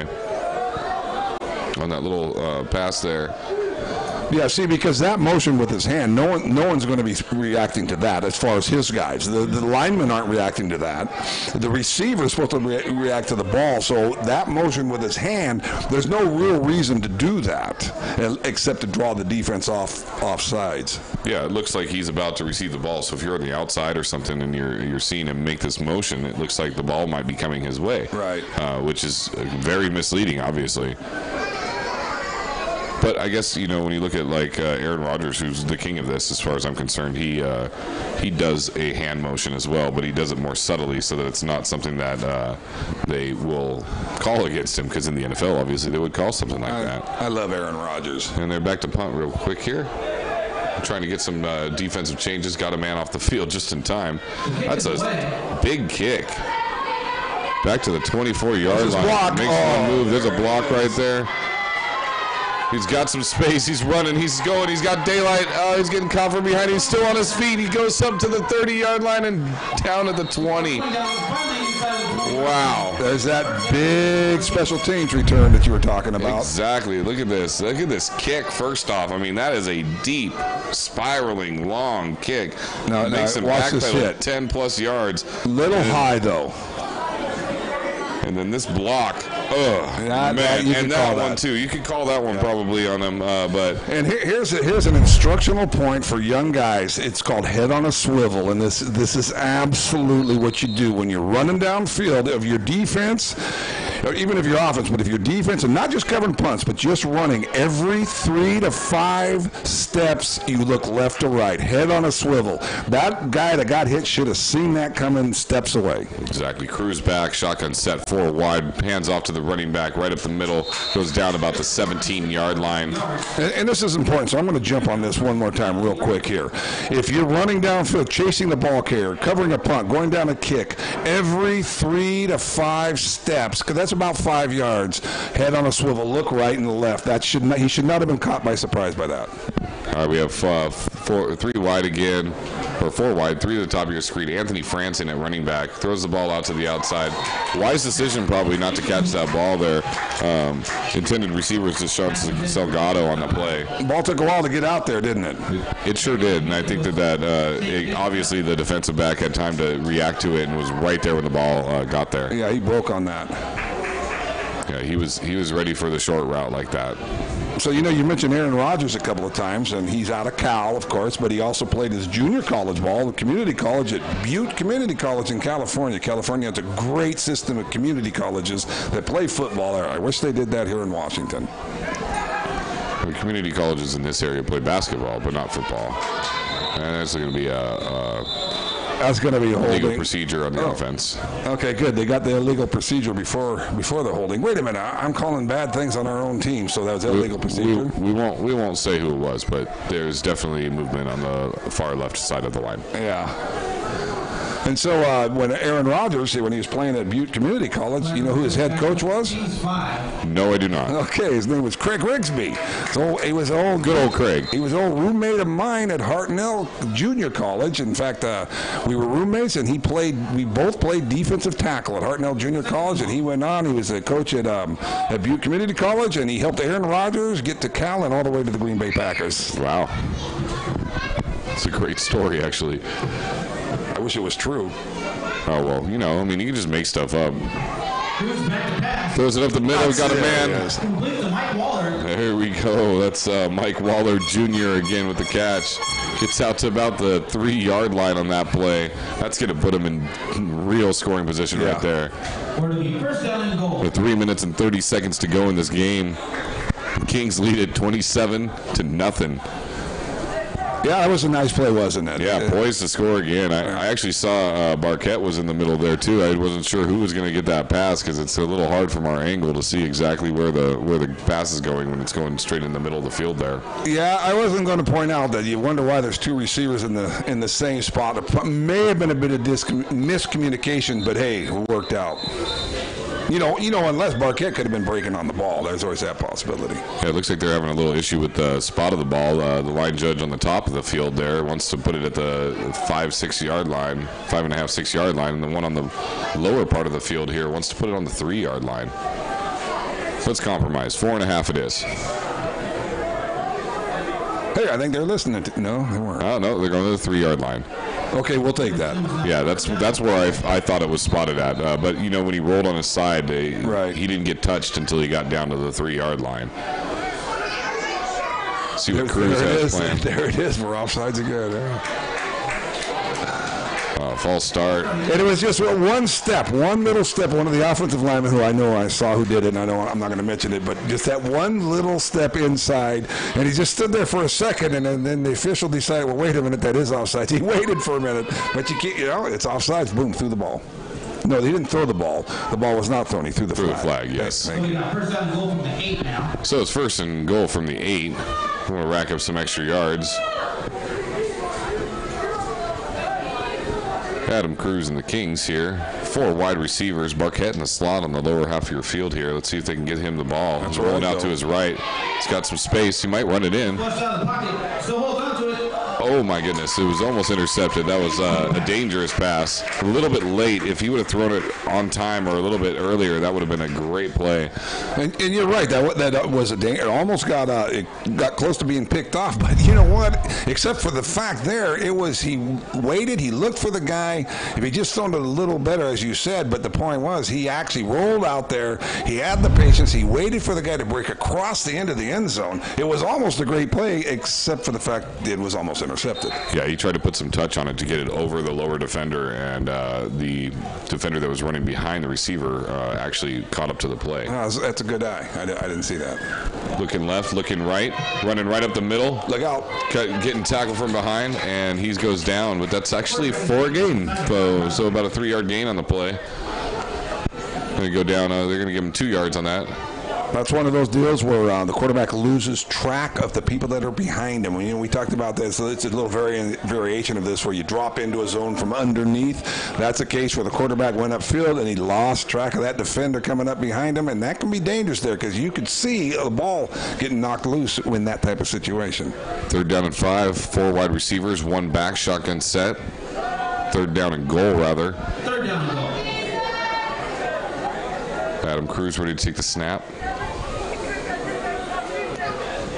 Looking right, rolling right. Got a man in the middle. Oh, just outside of the hands. Intended receiver Mike Waller Jr. I think that might have actually been into his. Oh, it was a knocked away. I think that might have been into his hands, and then I thought it bounced out, but maybe. Let's check it out real quick here. Let's walk it. It looks like he was going to roll out a little further, then he opened up. It went right into his hands, and it looked like it may have been knocked out from behind, but either that or it was a drop. We'll go with knocked out of his hands. Because if we have the choice, and we are Kings announcers. I tell you, well, let's do this though. That was a good headsy play by the quarterback. Yeah, Cruz saw him, threw the ball right where he needed to. Zipped it in there good. Let's see, same formation set up here. 4th down and goal on the 5. Throwing it across the middle. That's good for a touchdown right there. Hey, there he is. Salgado. Deshaun Salgado with the touchdown there for the Kings. And you called it out. It was the same formation, and this is something that happens with our offensive coordinator, Coach Mack. He'll do that, but it was a different play, right? Different route. And the quarterback, if you saw on that one, the quarterback didn't even look it off. He was looking right there for that pass pattern, and that's something that this offensive coordinator does real well. They'll line up, they'll run different plays out of the same formations, and he sets it up in his mind. Well, we'll try it this way. That doesn't work. Then the next play will be a different pattern out of the same formation. That was a well-executed play. Yeah, well, it's short yardage like that. You just look down the player you're going to hike it to. Don't look at him before the hike, but as soon as you hike it doesn't matter at that point, especially with a short crossing route like that, quick slant. We were offsides again, that little flinch, but you know what? They should call that against the defense. That's one of those. Again, this is a change in the rules. The defender made that quick flex, the quick move across the line. The offensive lineman reacted to that. Well, they got us on this, but that one, I think you run that against the defensive end. I don't know if we have that on film, if we could redo that. And then what's the gap on the top? That was a little late on that. Yeah. So as we line up here, Dickey up, ready to kick this. They get some pressure in there again. Yeah. They deny him the kick. Wow. Well, I will say this, as far as the Northwest Hurricanes go, they have been pretty good at defending the kicks. Yeah. I mean, Dickey has been almost perfect this whole season. And now we got another flag. He's got 2 that didn't go through today. Yeah, missed 2 today. And the last weekend, last game, we had some issues where they were getting some penetration up through the inside, and it does seem to be continuing. So luckily, hey, guess what? Now we found something that the Kings can work on. Yeah, also there was that punt that he almost got blocked, and he, it was a short, tiny little punt there after getting a lot of penetration in on that kick. Now, I think the official just signaled unsportsmanlike conduct, but I believe he pointed towards this guy's the our version Hurricanes. of Ed Hockley over there, huh? Well, he had retired, and so he probably just wants to stay involved. Yeah. The big yoked out referee there.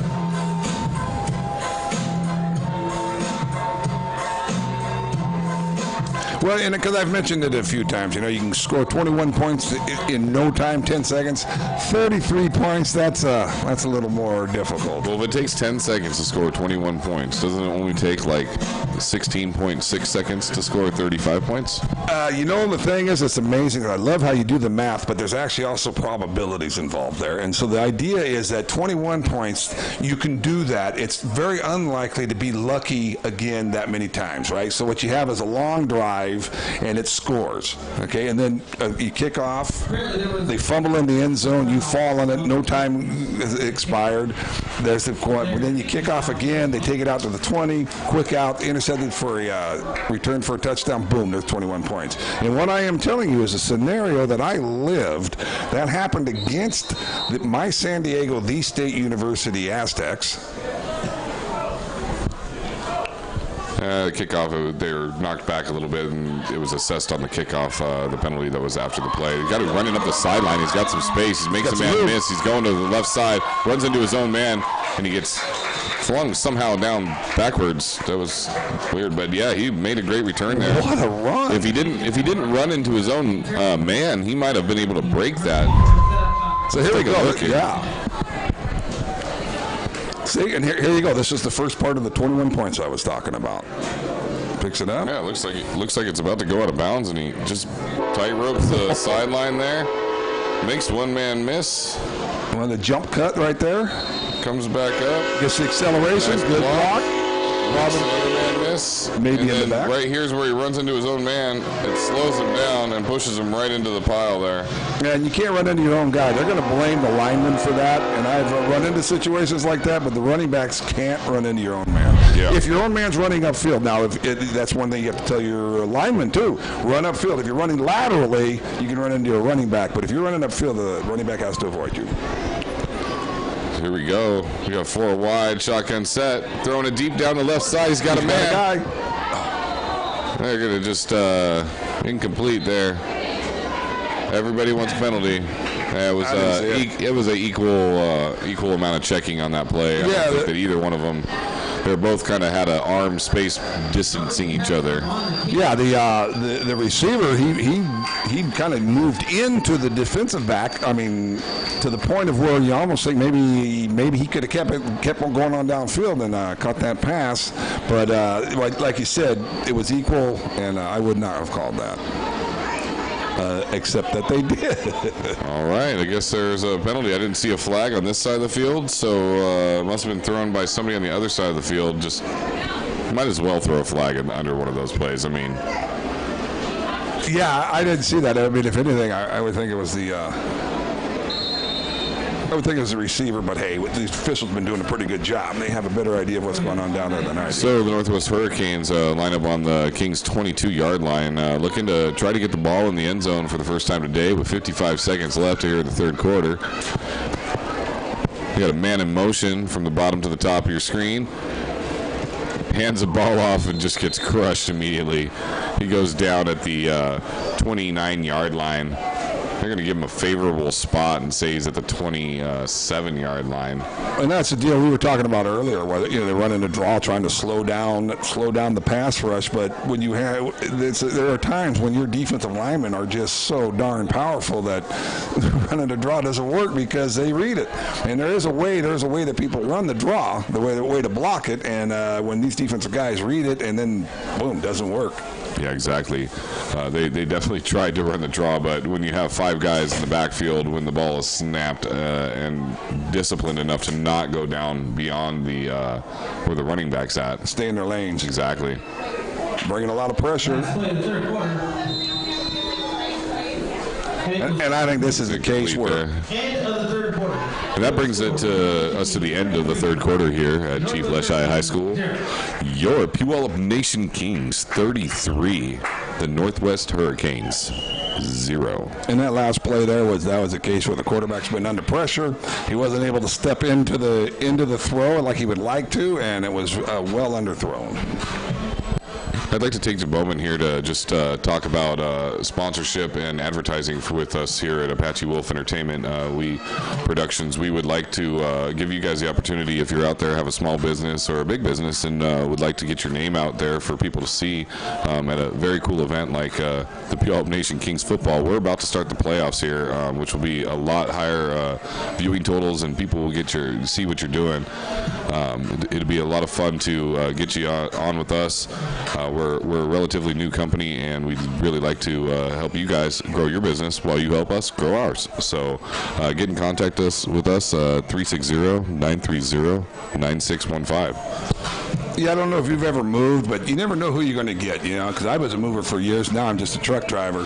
And sometimes you can get some good people, and sometimes you just don't know. And I tell you what, every once in a while, you get these guys running through the house. You get psycho movers from heck. And you want to get the right guys. So I'll tell you who to call. Call my buddy. It's Captain Relocation and his Merry Moving Men. And they are mighty, the mighty Merry Moving Men. They will come to your house. They'll do the job, and they're great at it. They're wonderful people. And if you are a mover and you want to be Captain Relocation, give us a call, 360-930-9615, and we'll put you on the air. That looked like some movement on the offensive line on that play there. It looked like he tried to do something, and one of his offensive linemen fell down. So let's see what they call on the play. False start on the offense.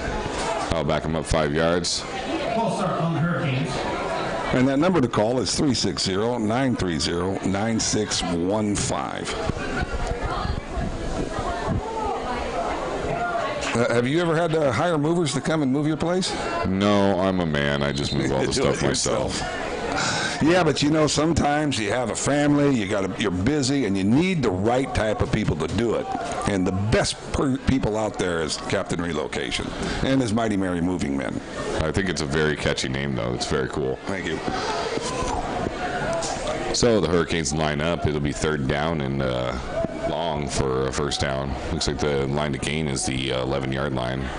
Takes a snap from shotgun set, throws it way up high. That's a wounded duck. That's going to be intercepted. He takes the ball, gets it, shakes a man off, stiff-arming people left and right. Throws the ball off. Oh, they call it forward progress. Otherwise, it might have gone to the house. That was a very good play. Down at the 10-yard line. Taylor Smith with the interception on that play. The Kings are going to take over here. Let's take a look at this. Yeah. He just throws it up. Off his back foot. Off his back foot. Yep. It doesn't have enough on it. A lot of pressure. That's the first true mistake we've seen from him today. That was just a bad play altogether. Look at this guy. Look at this. Just shoves these people. Here, give me the ball. Okay. Yeah, that could have been crazy right there. Sure, but why not? If Ben Emo was ready to take it to the house, or try to anyway, as soon as he got that ball. You could see the smile on his face right through the middle of his helmet. Number 8, Ben Emo. And have you ever met his father?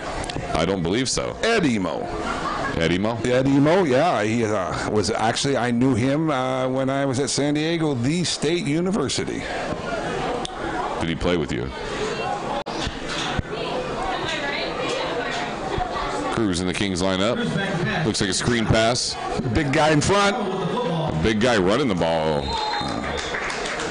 No, actually, Ed Emo, he kind of made it a little difficult for me there at San Diego State. That's your guy. That just Archie. That's Archie Iorama. Yeah.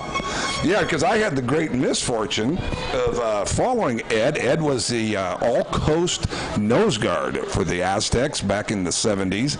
And in those days, they had all-coast. That included everyone in California, Oregon, Washington, UCLA, USC, Oregon State, Washington. And he was first team all-Pacific Coast. Cruz takes a snap, looks right, throws it deep down the field. Got a man. Oh, that looks like it's intercepted right there. They're calling it incomplete. Wow, that was very close to being intercepted. It had to have bounced out and hit the ground. Jeffrey Young from the Hurricanes there had good position on that ball with good coverage and actually looked like he hauled it in. Was that... Who was the king with that, Waller? That was good defense. He got down there, saw that he had to break that up, and he ended up playing defense on that. Let's take a look I here. had time to throw the ball. Plenty of protection. Good protection by the offensive line. Quite a throw, though, too, actually. Just not quite enough on it. And the king receiver did a good job of jarring that ball loose. Yeah, that was Mike Waller Jr. That was the receiver that became the defender and defended it very well.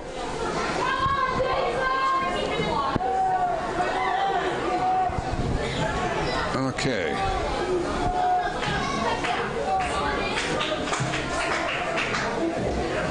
Line up here, see what Cruz and the Kings can do. About 20 yards to gain. It's a deep pass down the sideline. Yeah, got it, man. stretching it out. Oh. That's Salgado. He's got it. No problem down there at the 48-yard line. What a catch. What a throw. Right there. That was just sweet.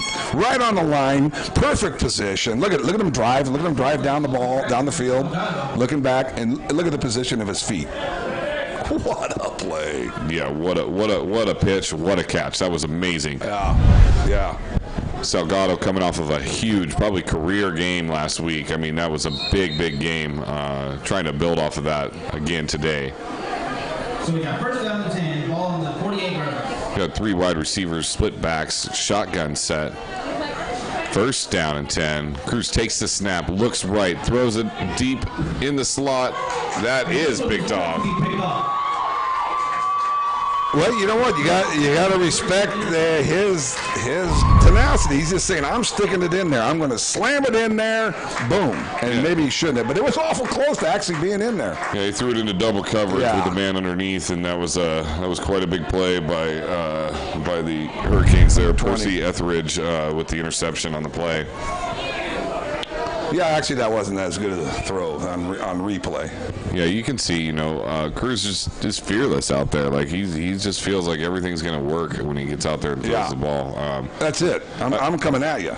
Cruz wears the number 2, which is actually happens to be my lucky number. I kind of like the guy even more now.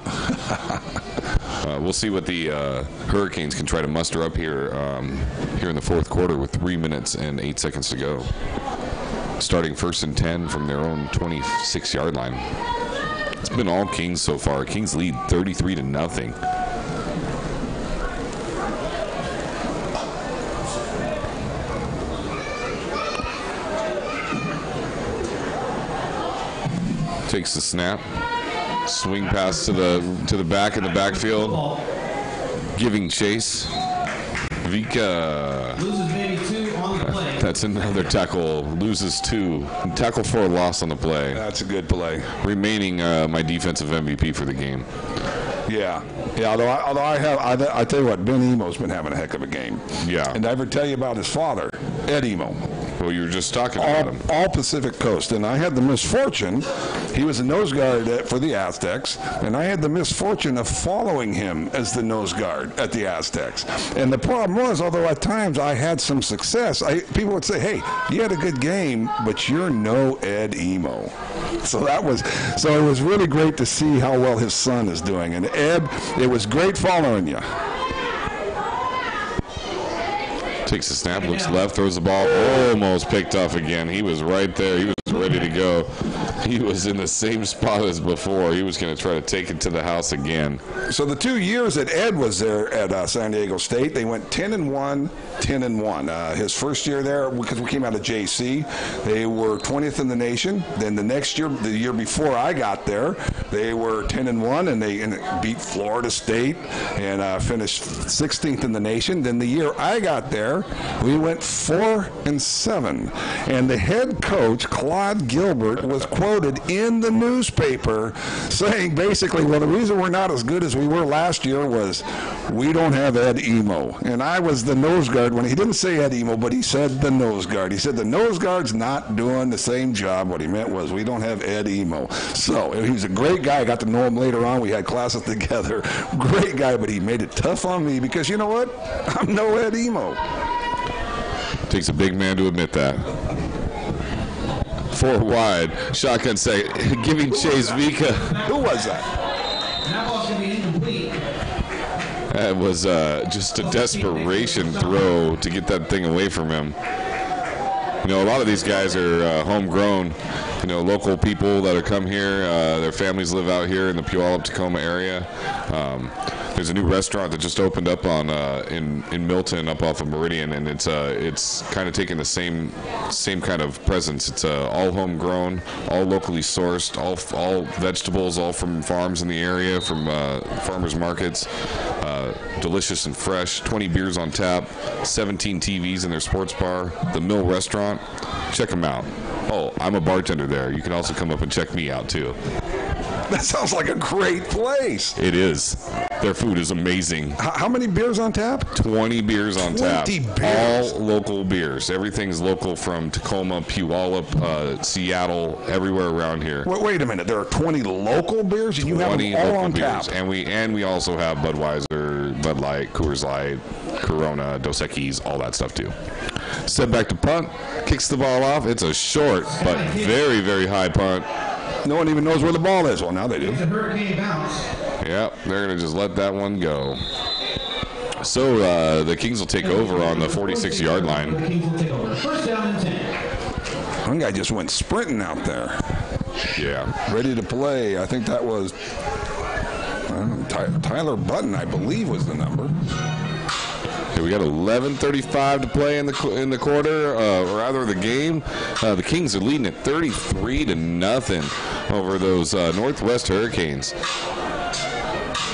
Kings have been playing very well today. The second half, they have eliminated a lot of the penalties that they were having in the first half. It was pretty messy for the first part of this game, so I'm excited to see how they're doing now. As Cruz takes over, hands it off. McKee gets the carry, goes out to about the 47-yard line. And you know what I'm going to tell you I like about that? Gets the ball, explodes up the middle, delivers a blow at the end. That was a nice, powerful run. Yeah, he goes north to south, just drops his shoulders and lays the hit down and gets every bit of the yardage he can, wasting absolutely no time or energy. 3 wide split backs, shotgun set, throws it up the slot. There's Parquet.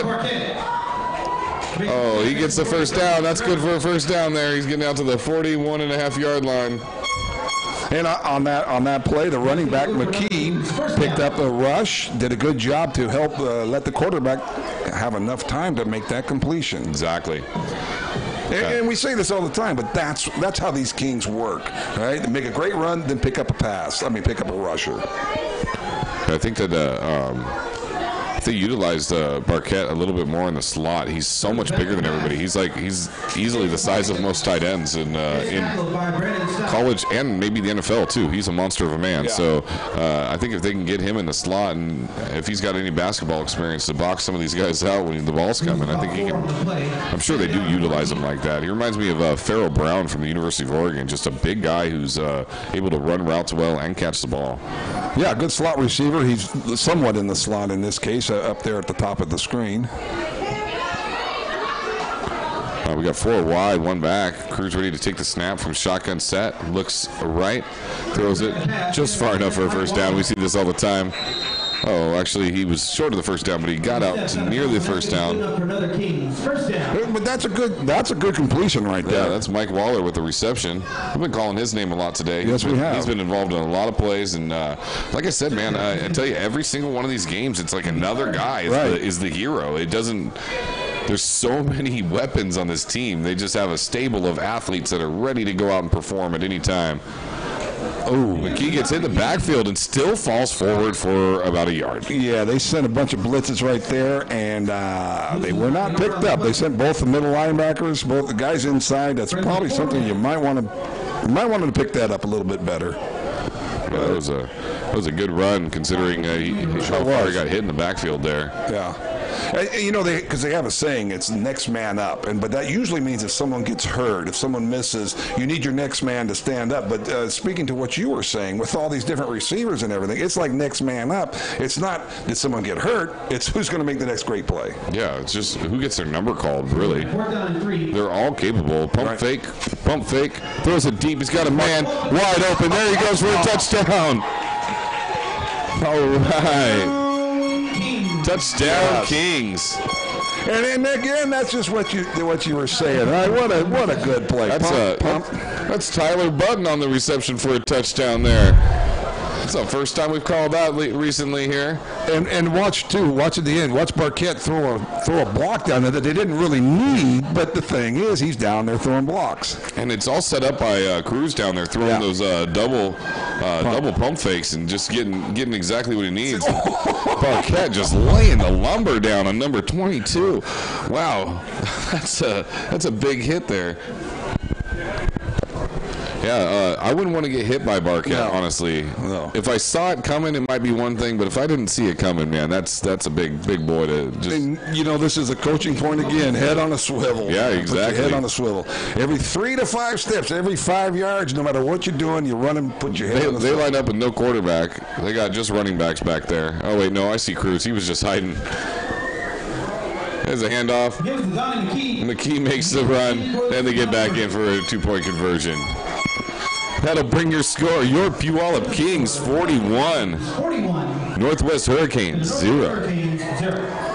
9 minutes and 4 seconds to go in this game. Well, here's the thing. It is now all Kings. We can officially say. Yeah. Well, here's the thing. If they score 21 points right away, then they would still have a chance if they score another 21 points. So, because I've actually been in a game where the opposing team scored 21 points, like in about 7 seconds. Yeah, I've seen in 3-point increments, I saw Reggie Miller score 18 points in, I think, 4.6 seconds or something like that. So, I mean, anything can happen, but that's basketball. Basketball? No, that's a whole other sport. Yeah. So there we were. We were down at the the San Diego State University Aztecs. We're down in Columbia taking on the Tigers from Missouri. And I tell you what, we were just taking it to them. They weren't able to get anything against us. And we have a 2-touchdown lead at halftime. The only problem was we had 7. Have you ever heard of this? 7 interceptions. We threw 7 interceptions in one game, and then we lost 4 fumbles. We had 11 turnovers in one game. And that's impressive. That actually takes work to do that. Yes. That's a line drive kick. It goes off a player's hands. Received. Going up at the 25, meets some confrontation, bounces off a tackle, gets up to the 30. Swarming. Oh, it's like a body slam to end it. Helmets flying. Holy cow. What a big hit there. That is. And hard running. That is Ulu with the tackle. Defensive tackle who just comes in and just wrecks him, just picks him up and takes him down. He's going to walk off the field with his helmet in his hand. He ain't even worried about it. Ooh, makes a big tackle there. Again, that's that swarming. I know it was special teams, but it was just like swarming defense. As soon as he got hit and got stood up, the whole team was there to greet him. That's right.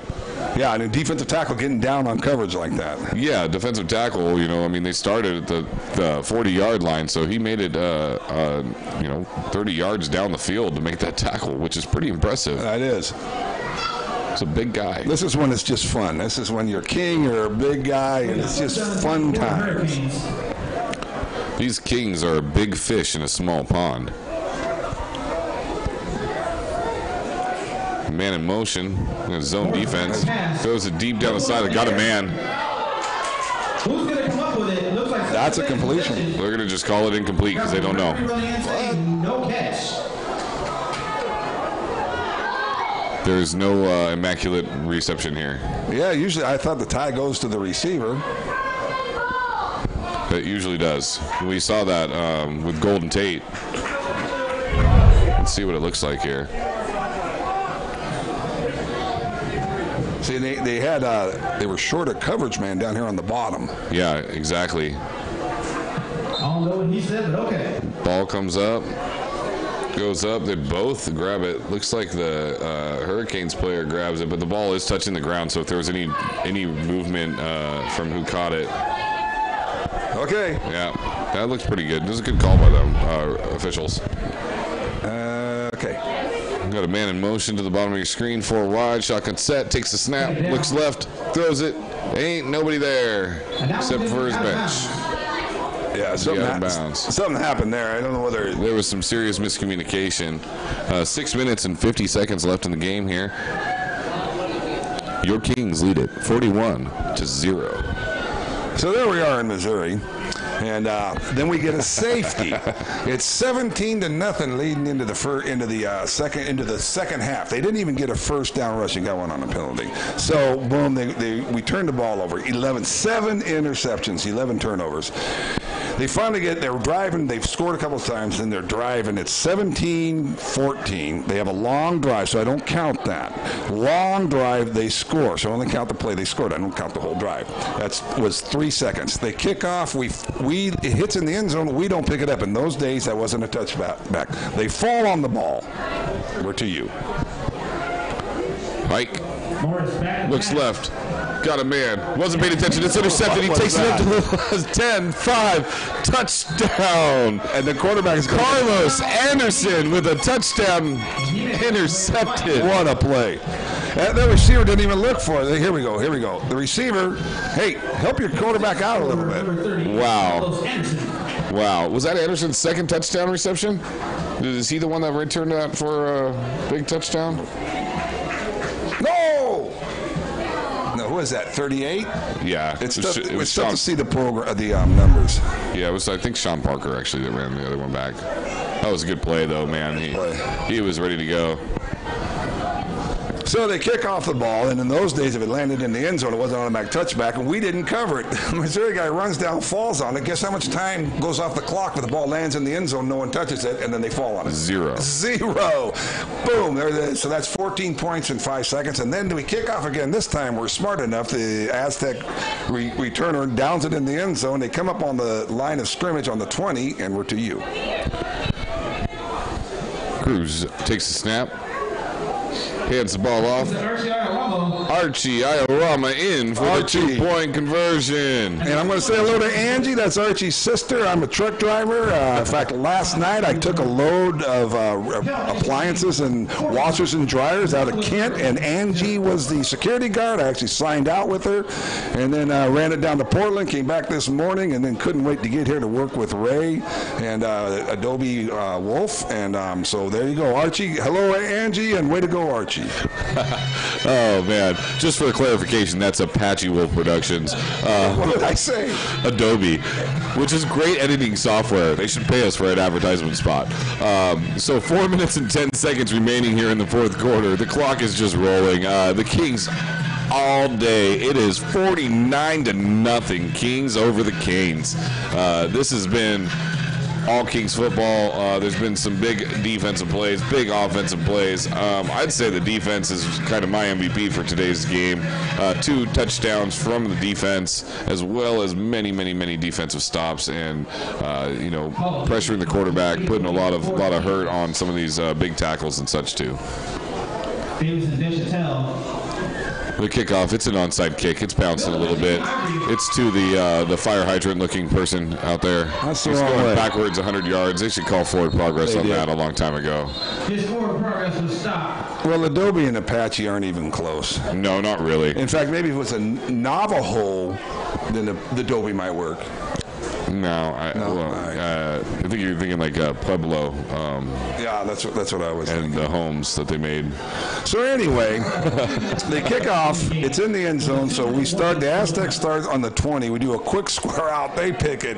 It's 5 seconds, Syria, and in less than 10 seconds, they scored 21 points. That's the Missouri Tigers over the San Diego State University Aztecs. So that's a 21-point swing in less than 10 seconds. Was this in your 4-7 or 4-8 season? No. This year actually we went 8-3. They didn't have the playoffs in those days. In fact, we ended up going 8-3. We beat Missouri. We beat Miami of Florida. No, we didn't beat Missouri. That would mean my story wasn't correct. That I was lying. We got beat by Missouri. We beat Arizona. We beat Miami of Florida. We beat Wisconsin. We beat Utah. The older I get, the better we were. 4 wide receivers, 1 back. They didn't have the same bowl games that they had in those days, so we didn't end up going to a bowl game. Yeah, they didn't have as many sponsors back then. No. You know, all the bowl games are so commercialized these days. Looks like we're going to go down to the 2-minute warning. We got 2:02, and there we go to the 2-minute warning. So that brings us to the 2-minute warning here in the fourth quarter. Your Puyallup Nation Kings 49, the Northwest Canes 0. Now, this game, I mean, the Kings have played, obviously they dominated the scoreboard. Yeah. They've played well enough to completely shut down this Canes team, but honestly, for a team that's been around for 1 year, I think the Canes look all right. I mean, they sure do. They got some good pieces involved, and maybe in the next couple of years, these guys could be contending for possibly hanging with the Kings for at least 3 quarters. Well, sorry, go ahead. The Kings are a super dominant team, and they're in their prime right now. They got all the players playing at the top level, and they're obviously 2-time defending, reigning national champions, not local champions. These guys are the national champions 2 times, back to back, and they look like they're going to do it again. Again, if they can just get a little bit more discipline. We got numbers 73. Andrew Pina out there dancing on the benches. With it looks like a truffle shuffle, maybe. They're getting That was Ray. They're having fun, and they have plenty of reason to be having fun right now. And think about it. What if the Hurricanes they had great pass, they weren't bad at all. Not knocking them on there, but imagine they just had wonderful pass protection. This quarterback, he's an impressive young guy. Yeah. Next year, good protection, get some receivers. They have some good receivers. They have core people. Yeah. But look, they don't have a lot of people. It's not like us. We have three strings compared to their 1.5. No, I would say that like for what these guys came in with, they have maybe 12 people on the bench. Some of these guys are playing both ways. They're playing very well. I mean, there's nothing that's been so awfully bad that I can say, man, they're bad at this. Like they've been pretty good at everything. They're outmatched today. There's no doubt about it. The Kings are the best team there is. I mean, that's all there is to it. And now they're this young team's coming in here to try to play against the Kings, and probably getting ready for this game. They were a little intimidated coming into this field, but they showed up pretty well. They sure did, and they played pretty well throughout this game. And what I can do is, because now we're towards the end of the game, and I can let our viewers in on, we were discussing, we were a little worried about what's going to happen to their quarterback. Yeah. Before the game, we were saying, man, this could be a problem. Yeah, with our defensive line especially, I was concerned for the safety of him. Not that he's not a tough guy, of course.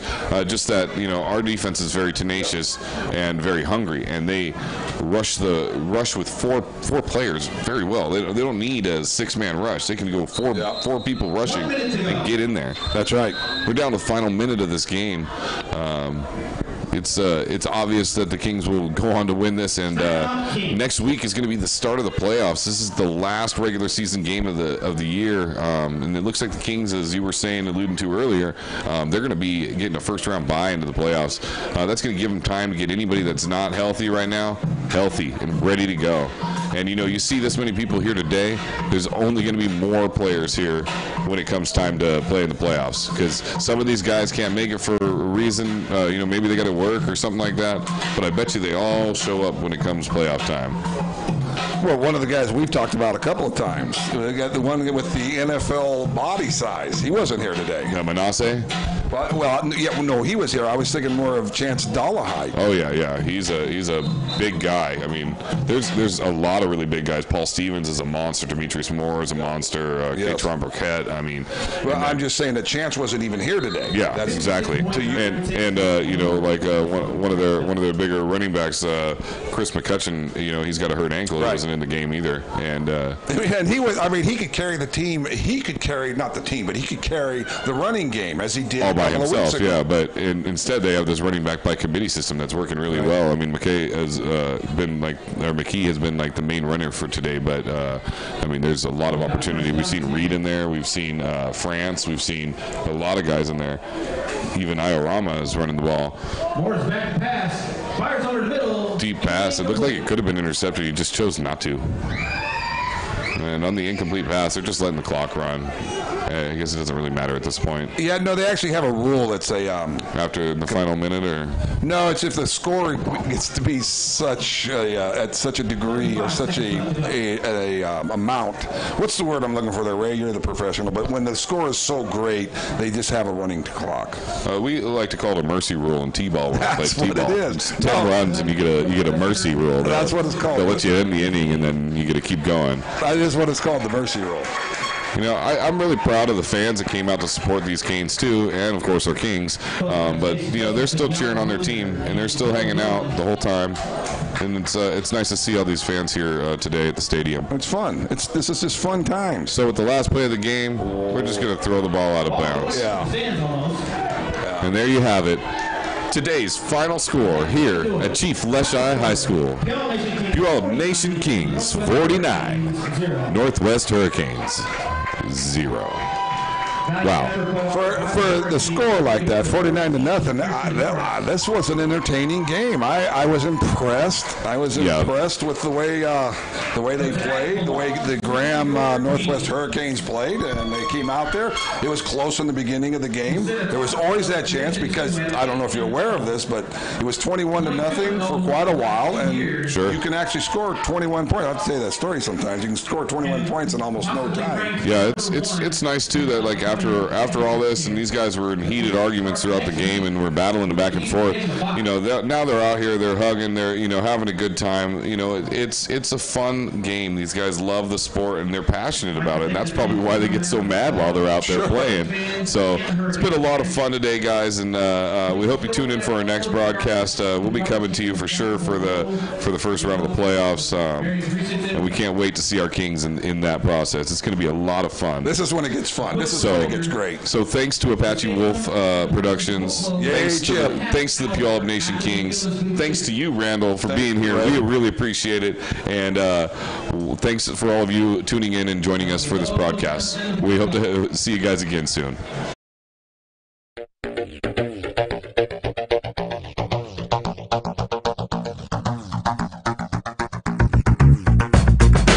Thank you for watching another edition of the Game of the Week right here on Cgame.live. Join us again for more play-by-play as Cgame.live brings you all the football action in our next Game of the Week right here on Cgame.live.